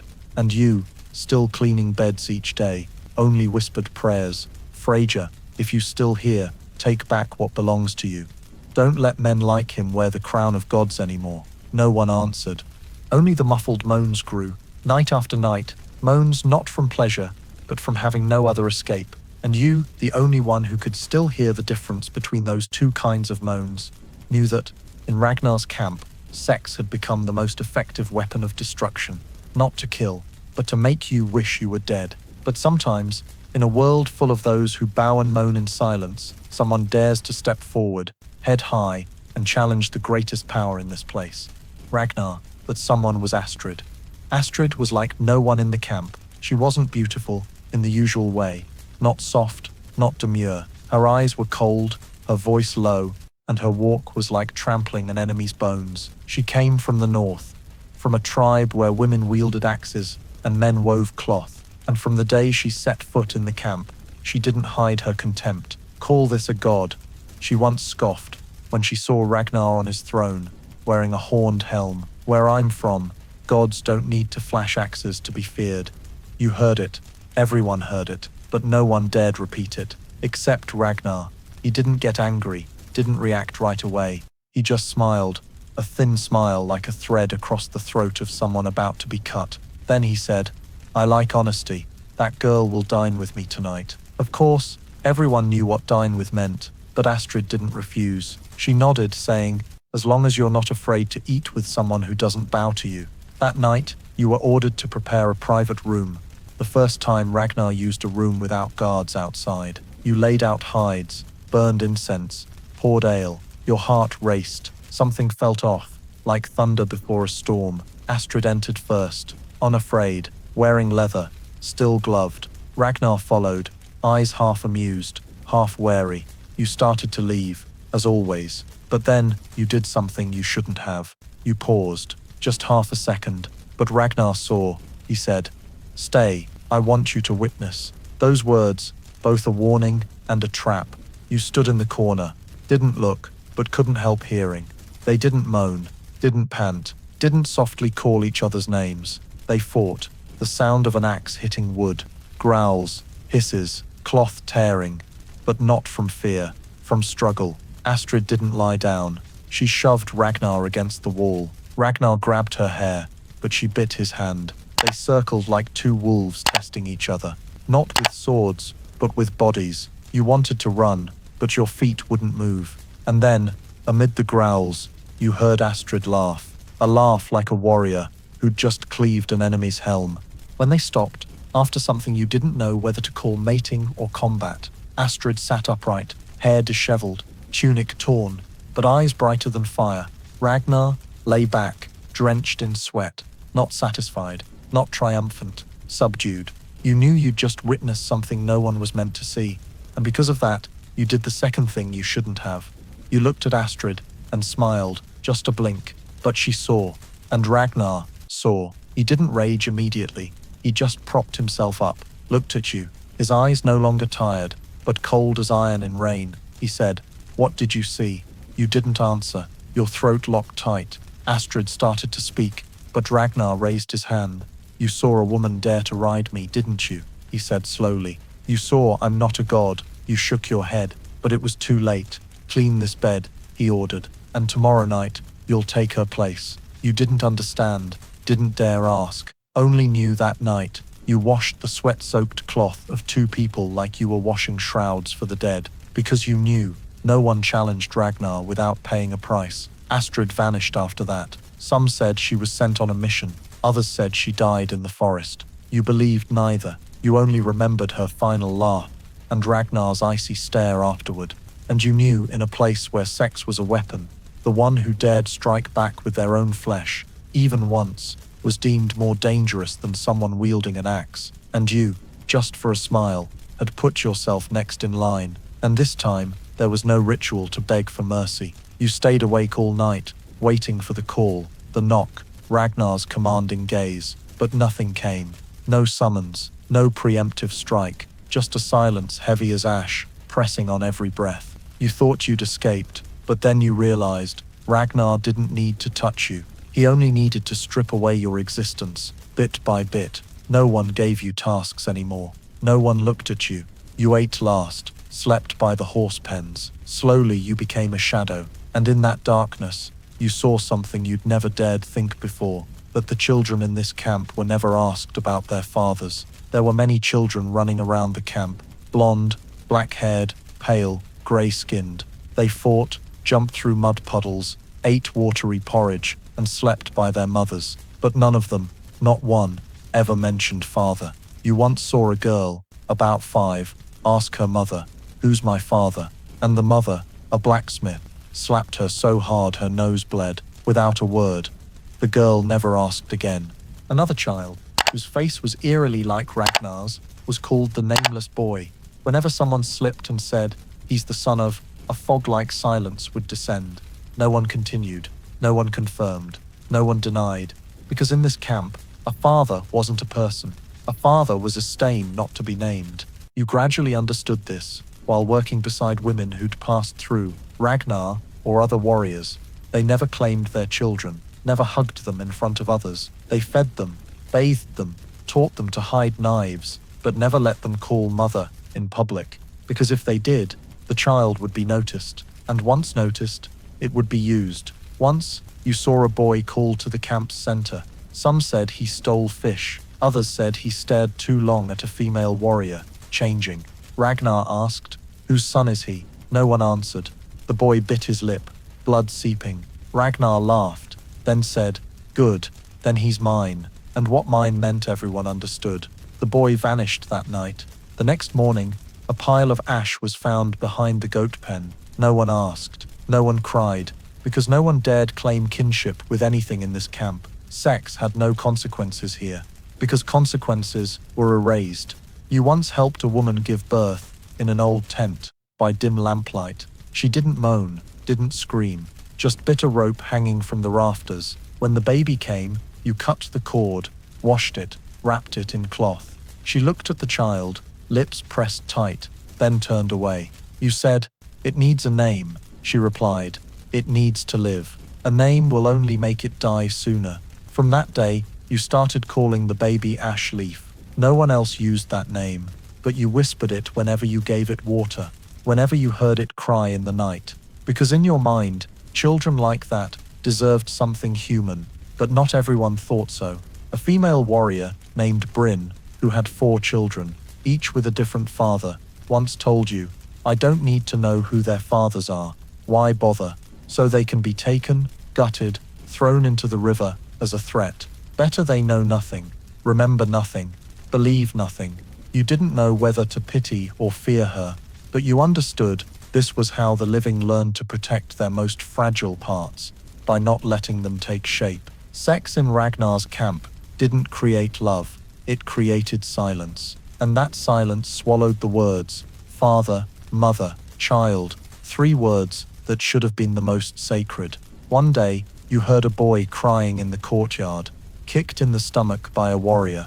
When you ran to help him, he whispered, "I'll grow up, I'll kill him."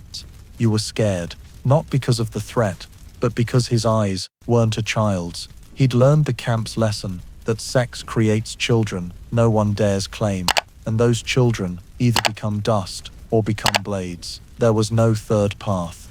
And you, the only one who remembered Ashleif's name, the only one who heard a child call father in a dream, could only hold on to those memories, like keeping fire alive in rain. Because if you didn't, no one would know. These children were once the result of something called connection. But in Ragnar's camp, that word had rotted long ago, just like faith. What was once sung with bells was now just broken breaths in the mouth of a bound woman. You saw her first on a rainy afternoon. They led her through the camp like a strange beast, hair unevenly shaved, nun's robe torn, but eyes shining unnaturally bright. Someone shouted, "A nun, offer her to the gods." Others laughed, "Or let Ragnar teach her a new way to pray." You didn't laugh, didn't move, but you were called. A warrior brought you to Ragnar. He sat in his tent, legs crossed, holding a blood-stained scrap of coarse cloth. "This whore claims she's pure," he said, half laughing, half disgusted. "I smell filth. You go wash it clean." You didn't ask. No one asks when Ragnar commands. But you approached the holding tent with trembling hands, not from the weather, but because you knew something in that girl's eyes wasn't easily washed away. She was tied to a wooden post, head bowed low, feet swollen and purple. You opened the water bucket, prepared a cloth, nettle leaves, ash soap, familiar tools.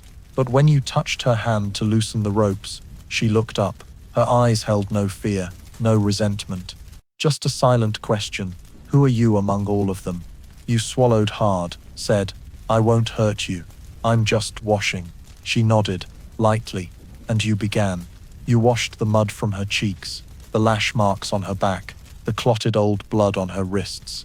You worked as if cleaning a statue, not for sanctity, but because if you weren't careful, you feared you'd break apart yourself. She said nothing.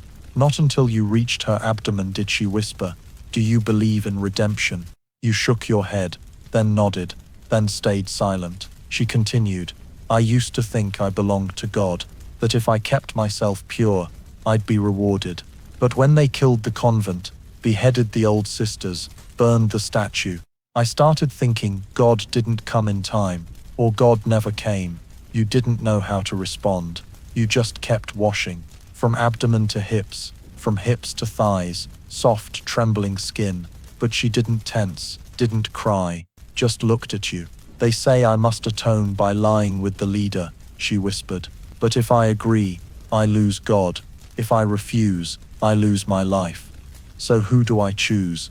You answered softly, "Choose yourself." She smiled sadly. "I don't know what myself is anymore. After so many times being stripped, screamed at that I'm a fraud." When you reached her ankles, your hands shook because you understood she didn't need washing. She needed belief. But here, in this camp, belief was a luxury. After finishing, you handed her a cup of water. She took a sip, then looked at you again. "If I don't survive tonight, bury me by the stream. No name, but remember my face. Don't let them erase me like they erase a sacrificial object." You nodded, and you knew once again you'd become the keeper of a final memory. That night, Ragnar didn't call you, but he called her. They led her through the courtyard in a new robe, hair tied with thorned cords, a bronze necklace around her throat. She didn't resist, but you saw each step she took was like driving nails into the ground. You didn't follow with your eyes. You just knelt, clutching the cloth that had wiped her body, now soaked with blood and tears. The next morning, Ragnar said nothing. She didn't return. You went looking, but only found a piece of her nun's robe, torn into straw ties, and a red streak on the rocky ground, not yet dry. No one asked. No one remembered. But you knew a nun had passed through here, not to preach, not to be taught new gods, but to remind you of one thing: even in the darkest place, if someone still remembers your name, you haven't completely vanished. And so you remember. Every bruise, every whisper, every drop of water wiped from her neck. That was the true atonement. Not cleansing sin, but not letting others rewrite the story of someone whose voice was stolen. And then one day, when you thought you'd grown, used to the silence, used to wiping bloodstains without asking, wrapping up nameless lives, you found it, something no one left behind, no one mentioned, but clearly not yours. You were cleaning Ragnar's bed as usual. Every morning, after he left the tent with his heavy steps and the lingering musk in the air, you knelt, lifted the bear pelt, flipped the sheepskin layer, shook off the dust, and started to turn away when you felt something hard, wedged deep under the wooden frame's edge. Not bone, not stone, but something long, thin, and cold like metal. You reached in, cautious, as if touching a snake, and pulled it out. It was a small wooden rod, hand-carved, the length of an adult's hand. The front was etched with ancient rune symbols. The back bore a circle drawn in dried blood, or something that once was blood. But what kept you from tossing it away was the whisper. Not words, not sound, just a feeling, as if someone stood behind your neck, breathing lightly, saying something in a language you'd forgotten since your mother's womb. You almost threw it, but didn't. You held it, pressed it to your palm, and the whisper came again, clearer this time, not his. You flinched, looked around, no one, but you knew you'd heard it. You tucked the wooden rod under your tunic, left the tent as if nothing happened, but your heart pounded like a war drum. That night, you hid in your old corner by the horse pens, took a piece of charcoal, and copied the rune symbols, each stroke trembling, your hand unsteady. You sought out Holdis, the old seer, living by the rocky outcrop. You didn't say much, just showed her the rod. She stared for a long time, silent, then placed her hand on your chest, whispering, "You've awakened something. You can't hide it anymore." You asked, "What is it?" She replied, "A curse, a memory, evidence." You didn't understand. She continued, "This is a fragment of an old ritual, one Ragnar didn't create, one he stole, and that night, you dreamed. In the dream, you saw Ragnar, younger, thinner, digging a pit. Beside him was a pregnant woman. She didn't cry, just sang, and when she fell into the pit, he buried her with that wooden rod. You woke, soaked in cold sweat, unable to breathe. You returned to Ragnar's bed the next day.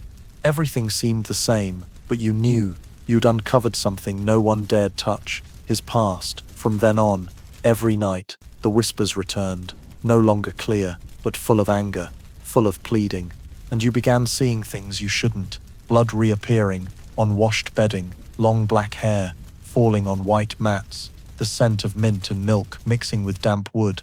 You asked silently, "Who are you?" But no one answered. Until one night, when you dozed off beside the wooden rod, you saw her, the woman from the dream, sitting before you, her eyes deep, her voice like wind over stone.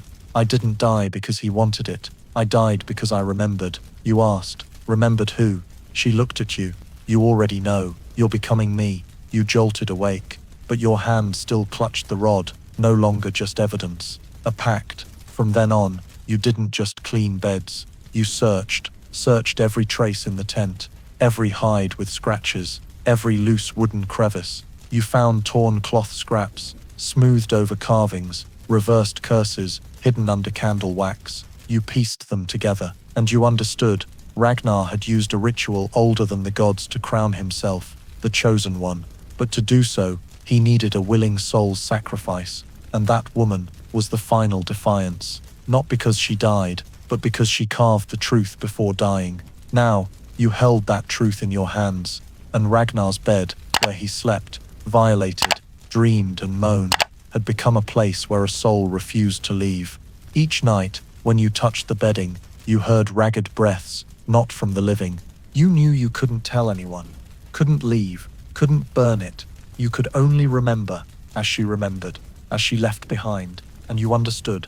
From now on, you were no longer just a witness. You were the bearer of the memory of someone buried alive, and that wooden rod was the key to unlocking a door Ragnar thought he'd sealed forever. But carrying a secret isn't like carrying a weapon. It doesn't make you stronger. It only makes you more fragile, because you didn't know who you could trust. You slept less, cleaned beds faster, flinched when someone called your name, and in that fear, she appeared. Her name was Skadi, a silver-haired warrior, not silver from age, but from the ash powder she rubbed into her hair each morning, like a living curse. Skadi wasn't like the other warriors. She didn't laugh, didn't drink, didn't boast about killing, but everyone avoided her, not from fear, but from not understanding what lurked beneath her silence. You didn't mean to meet her. She found you. One afternoon, while washing a cloth, scented with mint from Ragnar's tent, Skadi approached. No knock, no word, just sat beside you. You looked up. She stared at you, grey eyes, like a windswept sky, then said, "You touched it." You froze, but she didn't wait for confirmation. She pulled a piece of cloth from her pocket, coarse, old, but bearing a strange symbol you'd seen on the wooden rod. She said, "I dreamed of it, dreamed of that woman, dreamed of her clawing at his bed. The bed's still not clean, the blood's still not dry. You think you're the only one haunted?" You didn't answer. She nodded. "Good, because I didn't come to ask. I came to warn." You started to ask about what, but Skadi stood. Before leaving, she said, "Tonight, if I do something, don't resist.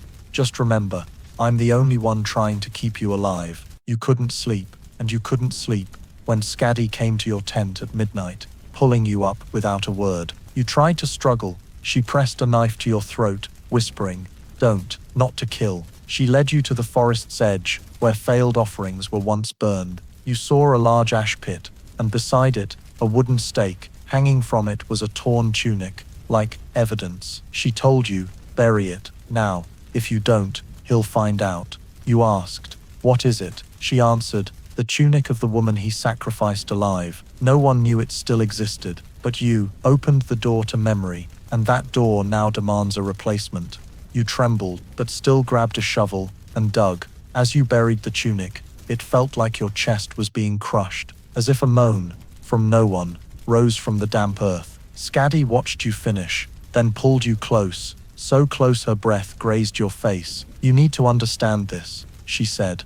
"When you step into what Ragnar tried to bury, you're no longer an outsider, and if he suspects..." She placed her hand on your chest, not gentle, not threatening, just a touch to confirm, "Then I'll kill you first, to spare you being torn apart from within by him."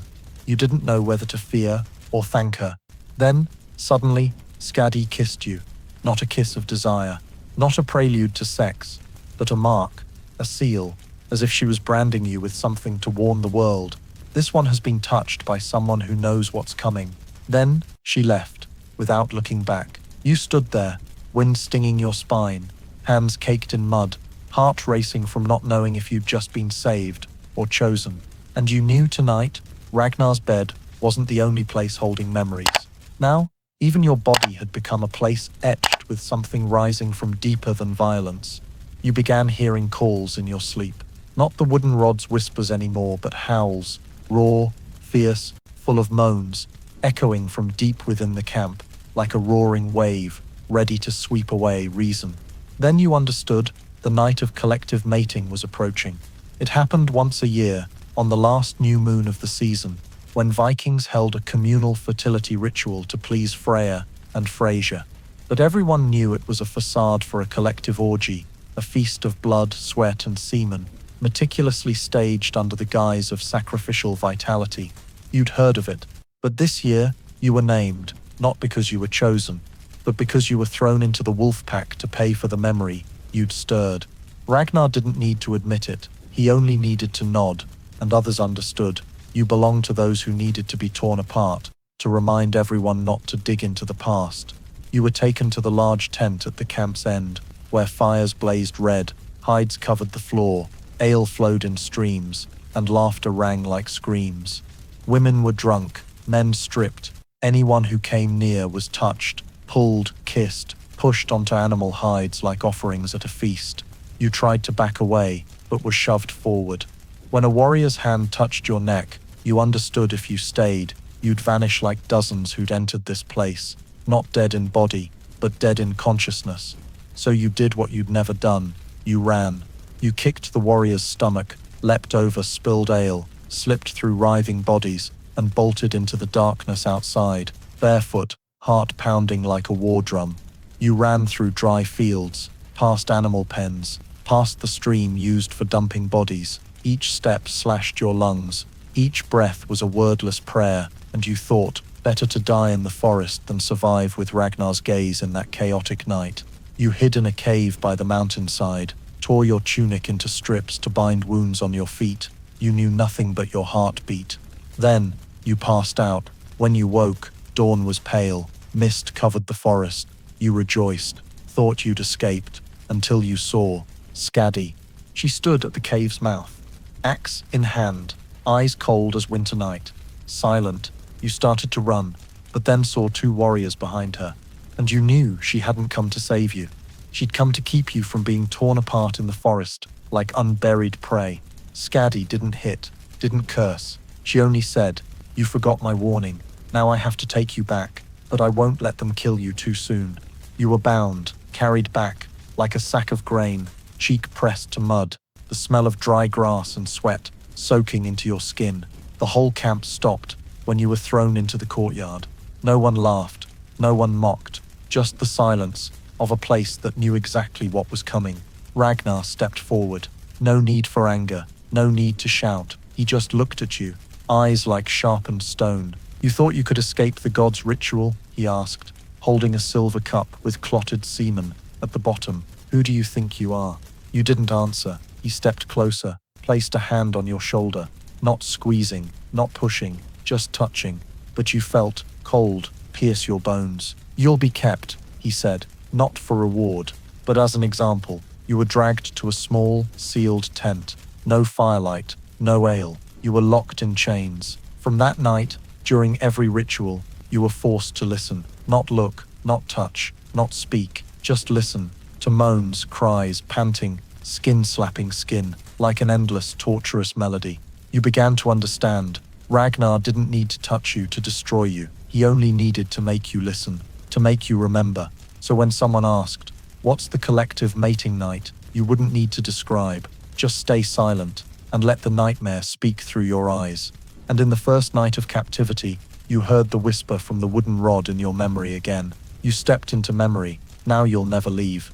You didn't cry, because tears had become a luxury long ago. You no longer cried, but you still remembered. And perhaps because of that night, you were called again. The guard unshackled you, tossed you an old cloak, and said, "Go get a lamp. There's a wedding that needs light." You knew a wedding in Ragnar's camp was never joyous. It was a ritual, a crime wrapped in coarse cloth, a collar placed on a beast, and called a covenant. You didn't want to know who the bride was, but when you stepped into the large tent where they prepared the wedding feast, you saw her. The girl, 14 years old, light brown hair, skin pale as an unopened bud. Her name was Leif. You had seen her sewing clothes for warriors, hiding meat scraps in her pocket for orphan children. Once, she gave you a hard biscuit she called ancestors' bread, something you could chew for a week without it crumbling. She smiled when she handed it to you, saying, "You're the only one who's never yelled in my face." And now, she was the bride. You heard the guards whisper, a wedding gift from the southern tribe's chief, for loyalty, meaning the recipient would be Ragnar, or worse, anyone he chose. You were tasked with bringing the lamp, meaning carrying an oil lamp to light the bride's path to the covenant's consummation. In truth, it was a small tent covered in animal hides and steeped in herbs to mask the smell of sweat, blood, and fear. You walked slowly, Leif behind you. No one spoke, no one cried. At the tent's entrance, you stopped. She stopped. You lifted the curtain. She stood still. You looked at her, softly asking, "Does anyone know you don't want this?" She shook her head, eyes dry. "If I cry, they'll say I'm disrespectful. If I scream, they'll say I'm blasphemous. So I'll do nothing." You started to leave, but she grabbed your hand, whispering, "Please, don't put out the lamp. I want to see. Even if it's the first, and maybe the last time, I want to remember the face of the one who does this to me." You nodded. She stepped inside. You placed the lamp by the bed, backed out, and you stood there, outside the tent, hearing the rustle of cloth, the shuffle of feet, then silence. No screams, no sobs, but you knew well, sometimes silence hurts more than any cry. You stood waiting. No one told you to, but you couldn't walk away. After a while, you saw a shadow leave the tent, not looking at you, not greeting, not bothering to close the curtain. You stepped inside. Leif sat on the bed, the lamp still burning. Her dress was askew. Her cheek bled, either from biting her lip or a slap, but her eyes were open, not wet, just empty. You started to say something, but she raised her hand. "Don't. If you pity me, don't ask." You nodded. You draped a blanket over her, gently, as if covering a freshly dug grave with grass. She turned to the wall, whispering, "Next time, if you bring a lamp for someone, tell them to close their eyes first, so they don't have to see the final moment when they're still a child." You stepped out. The night wind slapped your face like a blow. You kept that lamp. No one told you to, but you couldn't discard it, because to you, it wasn't an object. It was a witness to a child torn from childhood in the most lawful way adults ever devised, calling it a wedding. From that day, whenever someone mentioned the light of Freya blessing the marriage bed, you only bowed your head, gripping the old lamp, because you knew that light illuminated nothing. It only made what no one dared see clearer: blood, tears, and a soul snuffed out just as it began to bloom. And then there were nights when light didn't come from lamps, but from fire. Not hearth fire, not sacrificial fire, but the fire of chaos, a fire that burned both gods and sins, turning everything into a red pool without right or wrong. They called it the night of the city raid. At midnight, a horn blared from afar. A small town was attacked, not by Ragnar's men, but by a western tribe that once swore loyalty, but now rebelled. Ragnar raged, not for betrayal, but for being disrespected. He ordered, "Burn it all, take everything, leave nothing but bones." You weren't part of the raiding party, but you were dragged along to clean, bandage, and retrieve interesting prisoners. On the way, you heard warriors jest. "Meat still warm is still usable." The words churned your stomach. The town was torched before dawn. Wooden houses burned like blazing beehives. People screamed. Children wailed. The smell of burning hair, skin, and cloth merged into a thick, choking smoke. But amid that devastation, you heard something else. Moans. Real moans. Not from pain, not from pleasure, but something unnameable. You didn't enter that house, but you stood by its wall. The wall was half burned, wood splintered, firelight revealing faint shadows inside. One lying, one on top, hands holding, mouth open. No words, no screams, just movement. Sometimes slow, sometimes jerking, sometimes straining between fear and an instinct stronger than consciousness. You didn't dare look, didn't dare run, your feet rooted to the ground like you were buried alive. The fire reflected in your eyes, and you saw yourself, not a witness, but someone who'd be pulled in if you lingered one breath longer. You heard the floorboards snap, cloth tear, joints crack, and laughter, not crazed, not joyful, but the laughter of someone who'd fallen too far from humanity to distinguish between act and ritual. Then the door burst open. A warrior stepped out, blood on his hands, smoke in his hair, sweat rising from his skin, like the stench of a half-burned animal. He looked at you, nodded, cleaned up. You didn't ask what. You only entered after he left. In the smoldering house, you saw a woman, dressed disheveled, legs curled, mouth open without sound. Her eyes stared, not at you but through you, as if you weren't human, but a shadow of a part she'd left in the fire. You took off your cloak, draped it over her. She didn't react, didn't cry, didn't move, just murmured, faintly, something in the local tongue. You didn't understand, but one word repeated, Ulder. Later you learned it meant fire. You carried her out of the house. The roof collapsed behind you. She lay in your arms like a breathing corpse. She lived, but you never heard her speak again. She sat under a tree, staring at the fire, sharpening a small stone every night, not sharp enough to kill, but enough to cut thin slices into her thigh. And with each cut, she whispered, Ulder, Ulder. No one asked what happened that night. No one wanted to know, because everyone was there. Everyone heard, and everyone didn't dare tell. Neither did you. Because some things, if spoken, no one would believe, or worse, they'd see themselves in it. So you stayed silent. But at night, when the smell of smoke crept into your clothes, you still remembered, firelight on trembling skin, moans choked in smoke and breath, and a raw desire so wild it was no longer lust, but the violent frenzy of a society exploding from all order. You couldn't tell, because telling meant you'd looked straight into the core of brutality and survived. But one thing you knew for sure that night, no one made love. No one was raped. Everyone was just burning the last remnants of their humanity in a fire. No one came out whole, but there are those who don't need to step into fire to be consumed. You met him on a rare afternoon, without screams. He sat alone, by a patch of dirt, near the camp's edge, carving a piece of bone, lips pressed tight, eyes not meeting anyone's. They called him Eric, but only in whispers, as if the name carried a curse. No one sat near him, no one brought him food, though he worked every day, mending armor, boiling water, even sometimes humming softly in a hoarse, low voice. You were the only one who approached, not out of bravery, but curiosity, because of the way he walked, unlike others, a limping gait, short steps, as if something had been taken from between his legs, and it had, exactly. You sat down, placing a piece of dry bread beside him. He didn't thank you, didn't shoo you away either. Then, after a silence as long as a childhood erased, he asked you, "Do you know the last sound a man makes?" You didn't answer. He whispered, "It's the sound of himself, when there's nothing left to scream for in pain." And then, he told you, long ago, he was a warrior, one of Ragnar's most trusted, for his strength, his loyalty, and the way he killed without blinking. But one night, during a feast like any other, he laughed too loudly when Ragnar fell from his chair, drunk. That was all, a laugh.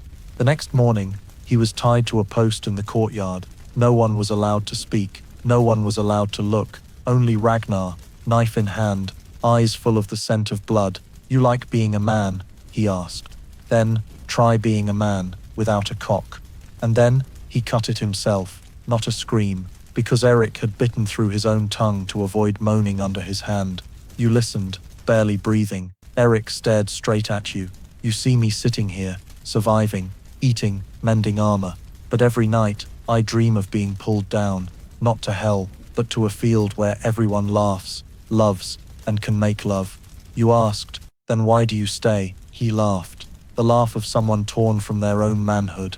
"Because here, no one dares do it to me again. No one touches me. No one looks at me like a beast to be drained dry. I've become a sacred thing." Then he tilted his head. "But don't mistake it. It's not respect. It's fear. They fear seeing their own future in my body." You fell silent. He continued, "I used to think if you take sex away from a person, they become pure. But no, they took my sex to erase my desire, then slapped a harmless label on me. You didn't know what to say, but he had said, enough. After that, you often saw him alone, staring at the campfire, not angry, not sad, just as if waiting for something no one in this camp remembered how to name. Once, he gave you a small piece of bone, carved into the shape of a teardrop. He said, carry this. If one day you feel you're about to lose yourself, hold it in your hand and remember, some pains can't be healed, but they can be remembered instead of vanishing. You kept it, and from then on, each time you passed the old execution ground, where Ragnar once buried Eric's humanity under blood, you bowed your head, not to pray, but to listen to the last sound of a man, when the very part that made his identity was cut away. Silence, but echoing forever in the memory of survivors. And in this camp, where all memories were distorted, twisted, and shoved into the mouths of gods to justify violence, anything could be decided by ritual. Especially when Ragnar smiled and uttered the phrase everyone feared, let the god Frey decide. That day, two men were fighting over a piece of land by the stream. Clean water, soft grass, perfect for a new tent. They argued for 3 days, fought 2 matches, and nearly killed each other, until Ragnar stepped in, raised his hand, and said in the calm voice of someone who knew he was the law, don't fight. What belongs to Frey? Let Frey decide. Everyone bowed, no one objected, but all understood. Let Frey decide meant turning a woman into a living altar, and the crowd into an invisible judge. The woman chosen that day was Inga, the wife of one of the men disputing the land. She wasn't beautiful, but she had a sturdy build, full breasts, and eyes that once made warriors hesitate to jest. She lived quietly, raised 2 children, grew turnips, and avoided feasts with drunken men. But today, she was called. Ragnar said, Frey is the god of fertility. If Inga is blessed, meaning her body proves its fullness, its fruitfulness, the land belongs to her husband. If not, the god has chosen another. Everyone was silent. Inga stood in the camp's courtyard. A circle of people surrounded her. She didn't cry, didn't scream. She only asked, and who decides what blessed means? Ragnar smiled. The god will speak through our eyes. So, she had to undress. You stood at the edge, gripping the bone Eric gave you. You didn't want to look, but you didn't dare turn away, because if you did, they'd say you disrespected the god. Inga began untying her leather belt. Her hands didn't tremble, didn't slow, but in her eyes, you saw a pain not from the body, but from the final theft of dignity. She removed her outer tunic, then the inner layer, revealing suntanned skin, dotted with scars from childbirth, gardening, and survival. Ragnar stepped forward, looked her up and down, then turned to the crowd. The god is watching. What does the god see? One man said, she's healthy. Another, her breasts don't sag. Wide hips, she can bear. A woman's voice cut in, but her skin has marks, not smooth. You wanted to scream, she's human, not a sack for seeds. But you stayed silent, because Inga stood there, not covering her chest, not bowing her head. She just stared straight at Ragnar, then said, if Frey is truly here, he'd know. I'm the only one feeding my family with my bare hands. I don't need to undress to prove that. Ragnar laughed, but not a joyful laugh. He turned to the 2 men fighting over the land. You've seen, he said. The god has decided. The land will go to the one who dares protect his wife's body. Both fell silent. Inga's husband stepped forward, bowed, and said softly, I withdraw. Ragnar nodded. The other man rejoiced, quickly thanking him. But before he could turn away, Ragnar raised his hand. Wait, if you take land from the silence of a woman forced to strip, don't forget, Frey also saw how you looked at her. The camp went dead quiet. Ragnar signaled. 2 guards dragged the other man behind a tent. You didn't know what happened, only heard cloth tearing, heavy breathing, then silence. Inga dressed again. No one spoke. She passed by you, and when your eyes met, you saw something more terrifying than any beating. She wasn't angry anymore. She was used to it. That night, they lit fires, praised Frey, ate, drank, and told jokes. You didn't laugh. You sat alone, lighting the small lamp used for Leif's wedding, fingers brushing the bone Eric left. You thought, if there's a real god here, he probably left long ago, unable to bear how his name was used to strip the last layers of dignity from those still clinging to it. And after that night, you understood one thing. In Ragnar's camp, if you could still move, eat, breathe, and bow, you were still usable. And the tasks would never end, especially the sexual tasks called by 100 names to soothe rotting consciences. You were called the next morning. The guard threw a cloth at you and said, "Clean yourself. There's a baptism this afternoon, and you're an essential part." You asked quietly, "For who?" He sneered, "A warrior woman just back from a 6-week raid on the eastern shore. Today's the day to release excess energy, and you're chosen to help her cool down." Your spine chilled. You knew her, Brynhilda, a woman famous for beheading a bull with one axe swing. She didn't like men, didn't like women. She only liked winning, and each time she returned victorious, she'd choose a body to nourish her ego. You were that body this time. You thought, no, not this time. You'd been silent too long, wiped too many blood-soaked mattresses, lit too many lamps leading people into darkness, heard too many joyless moans. You'd escape. So you pretended to wash, pretended to eat, pretended to prepare. But when the sun peaked and the ritual drums sounded from the main courtyard, you slipped behind the tent, darted through the woodpile, and crawled into a crevice by the stream, where you'd hidden the bloody cloth, the bone, and the pieces of memory you didn't dare keep in your mind. You ran. Your heart pounded like an empty drum.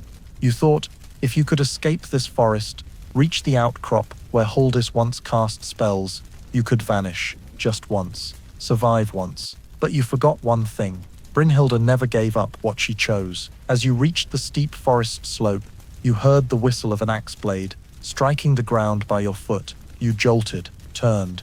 She stood there, not panting, not sweating, just looking at you like a prey that crawled into a tiger's den. "You running?" she asked. You nodded. No denial. She smirked, then stepped forward, holding the axe in one hand. The other grabbed your collar, lifting you off the ground. Not as painful as you expected, just humiliating. Humiliating enough to make you want to vomit your soul. "I don't force," she whispered, voice rough as smoldering coal. "I ask once, and since you didn't answer, I take it as a nod." You screamed. "No, I don't want to." She froze, stared at you for a moment, then set you down. You thought you'd escaped, but she knelt, set the axe aside, touched your chest lightly, not with desire, but with an assertion of dominance. "Then who do you think you are?" she asked. "You're not a warrior, not a prisoner, not a man, not a woman. You're just a mirror reflecting us. And what angers me isn't that you ran, but that you dared think you had a choice." You burst into tears, the first time in months, not from pain, but from realizing even the small desire to say no to being touched was a luxury here. She didn't force you that day. Instead, she pulled you up, brushed the dirt off your tunic, and said, "Go back. Tonight, you still clean beds as usual. But remember, never think you're allowed to forget your role." You nodded. Not from acceptance, but because you had no strength left, not to nod. You returned to the camp, head bowed, legs numb, and in your heart, only one sound, the mirror. And from that day, each time you looked into the stream's water, you didn't see yourself, only other eyes, those pulled into darkness, called gifts, rewards, offerings, and now just the sound of silent footsteps trying to escape a place with no way out. But in Ragnar's camp, no one truly escaped. Every choice, every move, every glance was watched, analyzed, tested, and one day, you realized, even desire, that seemingly personal, instinctual, quiet thing was used as a test, not of love, but of loyalty. It started with a newcomer, a young man, blonde, tall, eyes always brightening at the sight of the sky. His name was Leif. Recently joined after his tribe merged under Ragnar's rule. He smiled at everyone, shared bread with children, played the lute at night, and especially often looked at you. You didn't understand why. You, whose eyes had lost light, and whose heart had lost voice. But each time Leif passed, he nodded, smiled, or sometimes just looked at you as if you were still human. At first, you avoided him, but then you began waiting for that look. One day, while washing cloth by the stream, he sat beside you, saying nothing, just handed you a hazelnut. You looked at him. He said, "People in this camp forget the taste of gentleness. I don't want to forget." That night, You couldn't sleep, not from fear, but because, for a brief moment, you felt you wanted to touch someone, not from fear, not from orders, not from ritual, just because you wanted to. But you forgot. Every desire here was monitored. 3 days later, Ragnar called you. He wasn't angry, didn't shout. He only said, "Seems you're remembering the feel of flesh not yet controlled." You stood still, heart pounding. He continued, "We're testing the new one, seeing who's loyal, seeing who dares defy orders when given. A small temptation." You understood. Leif was the trap. You asked quietly, "Does he know?" Ragnar smiled. "He knows, but not enough. The question is, how will you react?" That night, you were taken to the tent where Leif was held for questioning. Not bound, not beaten, just placed there, alone, with a bed of soft hides and a warm flickering oil lamp. You stepped in. He looked at you, face confused. "What's happening?" he asked. You didn't know how to answer, but then you felt the bone Eric gave you, still in your pocket. You gripped it tightly. You said, "We're being watched." You continued, If you touch me even once, they'll say you forgot your duty." He looked at you, eyes slowly darkening. "And if I don't touch you," you replied, "they'll say you're not bold enough, not instinctual enough to survive, not loyal to the tribe." He gave a bitter laugh. "So whatever I do, I lose." You nodded. He stepped closer, touched your hand lightly, not with desire, but with helplessness. "Then let me lose my way," he whispered. You embraced, no kiss, no undressing, no rolling onto the bed, just two bodies leaning into each other in silence, like a nod to the human parts being drained away. The next morning, the whole camp knew the two failures had done nothing. Ragnar didn't punish. He only told the guards, "Those two, no need to kill. They've weakened themselves already." But you knew some battles are won by refusing to fight. You and Leif didn't meet openly after that. But each time you passed, he still looked at you, that same look. The look that let you know, even in this chaos, someone still remembered touching each other without orders. And in Ragnar's camp, that was the most terrifying form of rebellion. But nothing brought Ragnar's camp down until Ragnar himself fell. No one imagined that day would come. He had survived every wound, risen after a spear through his gut, smirked even with a steel nail pinning his heel to the ground. Ragnar didn't die. Ragnar was stone, was wind, was a monster born from the blood of gods. Until that night, another sacrificial ritual, like so many before. Hail flowed, animal hides spread, a girl brought to the stone altar to receive blessings. Ragnar sat on his high chair, holding a drinking horn, watching the scene unfold before him, like a king grown bored with the debauchery he created. And then he froze. No one noticed at first, but then his hand loosened. The horn fell. He vomited blood, stood, staggering. The hall went still. A warrior rushed to support him, only to be kicked back. Ragnar roared, "No one touches me," but his strength was gone. He collapsed onto the stone steps, eyes rolled back, mouth foaming red.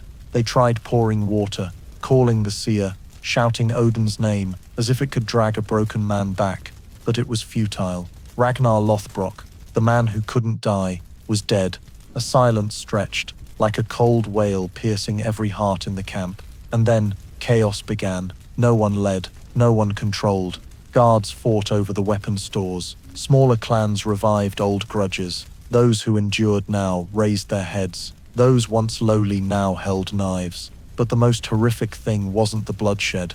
It was what happened in the Great Hall. Because without Ragnar, there was no ownership over the women who once belonged to him. And in the eyes of those craving power, women became the first trophies to claim status. You weren't in the hall when it started. You were wrapping Ragnar's body in sheepskin for the pyre. But when you returned, you heard the screams. Not one, but many. Moans, shoving, cloth tearing. You rushed in, and what you saw, you wished you'd never witnessed. The Great Hall, once the center of power, was now a beast pen. Women were dragged, clothes torn, pinned to tables, mouths gagged. Some fought back, some went limp, some, like Inga, stood watching, face pale, lips trembling, but didn't run, as if she'd been waiting for this scene her whole life. You saw Brynhilda pinned by 3 men. Her silver hair, once feared, yanked back. She bit one's hand until it bled. but the crowd pressed on. You shouted. No one heard. You charged in. A punch. A kick. You were thrown back. Then, a spear flew. Not at you, but straight at a man tearing Skadi's dress. It was Leif. He appeared through smoke, blood, and madness, and he took no side. He only shouted, "Anyone who touches without consent will die." And you saw, he wasn't alone. Others drew weapons. Some women stood, grabbing sticks, throwing stones, using oil lamps to defend themselves. It wasn't a coup, it was an instinctual rebellion. No rallying cry, no organization, no plan, just enough. The hall became a battlefield. No one distinguished right from wrong. Only two kinds of people, those seizing power and those fighting to keep their humanity. In the shadow, Ragnar left. You helped Inga up. You bandaged Brynhilda's wounds. You and Leif pulled 3 girls out through the back door. By nightfall, the hall burned bright, not because someone set it, but because the rot had nowhere left to hide. The next morning, survivors gathered around the ashes. No one spoke of Ragnar. No one spoke of power. Just silence. Then Inga stood, her voice hoarse. From now on, there will be no ruler's bed in this hall. Anyone sharing their body with another. It starts with consent. And for the first time, after years of orders, blood, and lust, you heard something so simple. Consent. It didn't erase everything, didn't heal every wound, but in the ruins of a fallen monster, it was the first stone to rebuild something that could be called humanity. Only things built from ash can be swept away by ash. Not everyone wanted change. Not everyone accepted this new order, where women could say no, where the weak sat at the table, where scars were called by their true names. Some survived Ragnar's death, but didn't want to live in a world without his shadow. They needed a new symbol, and that symbol, none other, was Harald One-Ear, the man who once slit the throat of Ragnar's former lover in a jealous frenzy, then was banished to the camp's edge. A man cruel, loyal, and mad enough to make anyone wary. He returned on the 7th day after Ragnar's death, rode into camp, holding a blood-wrapped goat's head, left eye blind white, right eye bloodshot, mouth muttering to Ragnar's ghost. He believed still whispered in his ear. He didn't challenge anyone, didn't proclaim. He did one thing, walked straight into the great hall, now a place for women and neutrals to gather, and threw a knife onto the table. "I need proof the new order is real," he said. "You were on the list, not because you opposed him, but because you were the last to wipe Ragnar's blood. You were a living witness, a memory walking among ruins, and thus you were dangerous. He didn't kill you. He forced you to sleep with him. To see," he said, "if the one who touched the tyrant's body still trembles under the man who killed his lover." You were dragged to his tent at night. No one dared stop it. No one spoke. Even Inga bowed her head. Leif lay unconscious, a gash on his shoulder from a skirmish the day before. You were pushed into the tent, forced to sit on wolf pelts, had a cup of ale thrown in your face. He stepped forward, didn't undress, just stood, sizing you up like an old trinket. "You're the one Ragnar never touched, but kept too close," he said. That was his mistake. You didn't speak, you didn't cry, you didn't beg, you just looked at him, then whispered, "If you touch me, you won't break me. You'll just step into a place too haunted to reach anything." He laughed. "Good, then I won't need to touch. I'll just lie beside you and let you remember, with every breath, that the one beside you is the one who slit the throat of the woman," Ragnar whispered. For in his sleep, he lay down. You lay beside him. No one spoke, just the wind whistling through the tent's gaps, the smell of dried blood, the reek of ale, and a feeling like sleeping beside a wolf, not yet dead. That night stretched like 3 winters. You didn't know if you slept, only that, when you opened your eyes, he was gone, said nothing, didn't touch you, but you knew everything would be different now, because that silence was a lingering threat. The next morning, you saw a small bloodstain outside the tent, not yours, not fresh, rabbit blood hung by a cord of human hair, a way to say, "Don't think you're not watched." You wrapped the cord, hid it in your tunic. You told no one, but that night, you carved a line onto the wooden rod you'd kept since the beginning. One who lies down isn't always subdued. Sometimes, it's to bury a living nightmare. You carved it with your blood, because in Ragnar's camp, only what's carved in blood isn't erased by fire. And after it all, you realized, the only thing left, not power, not fame, not names that made others shudder, was sex. Not sex, as in blessings, songs, or lovers' whispers, but raw, wild sex, mixed with fear, power, vengeance, desire, the thing always lurking in the dark, the thing that never vanished, even when everything else turned to ash. You couldn't count how many times someone's body was dragged, twisted, drowned under the guise of ritual or loyalty. Couldn't recall how many times you were forced to hold a lamp, clean a bed, witness, or simply watch, to never forget who was on top, who was beneath. And then you saw clearly, sex in this camp wasn't beautiful, but it was strong enough to control everything, strong enough that even after Ragnar's death, people kept wielding it like a sword, a whip, a thorny crown. After his death, the camp didn't collapse, it just reshaped. Ragnar used desire to control loyalty. His successors used fear of sex to control will, who belongs to whom. No longer a question of feeling, but of politics. A woman lying with someone that night was a vote for which faction ruled tomorrow. A man refusing to share his body with a woman was deemed a traitor. You once thought you weren't part of it. You were just a witness, a cleaner, a silent shadow, but you were wrong. You were part, because even silence was an action. You stayed silent when Leif was led to the wedding chamber with trembling legs. Silent when Skadi bashed her head against a wall, the night Ragnar wed a new captive. Silent when a child looked at you and asked, "Who's my father?" and you couldn't answer. And then you realized, sex here wasn't to connect people. It existed to divide, to turn bodies into borders between those who lived and those lived for. But you also understood something else. Perhaps the only thing keeping you alive, no matter how defiled, the sex you quietly held in your heart, the desire to touch someone for love, for care, for need, was still there. No one could reach it, unless you allowed. You touched it once with Leif. Just a hug, no bed, no ale, no undressing. But it made you remember who you were. Leif left the camp. One night, no one saw him anymore. Some said he crossed the forest. Others said he was quietly killed for lacking survival instinct. You didn't know. But each morning, seeing the last ember from his hearth, you whispered something no one understood. If you're still alive, don't let anyone name your body for you again. That was what you wished to say to everyone touched, without being asked first. The scars on your skin were no longer clear, but you knew other scars lay within, hidden in scents, dreams, the creak of wood when the wind came.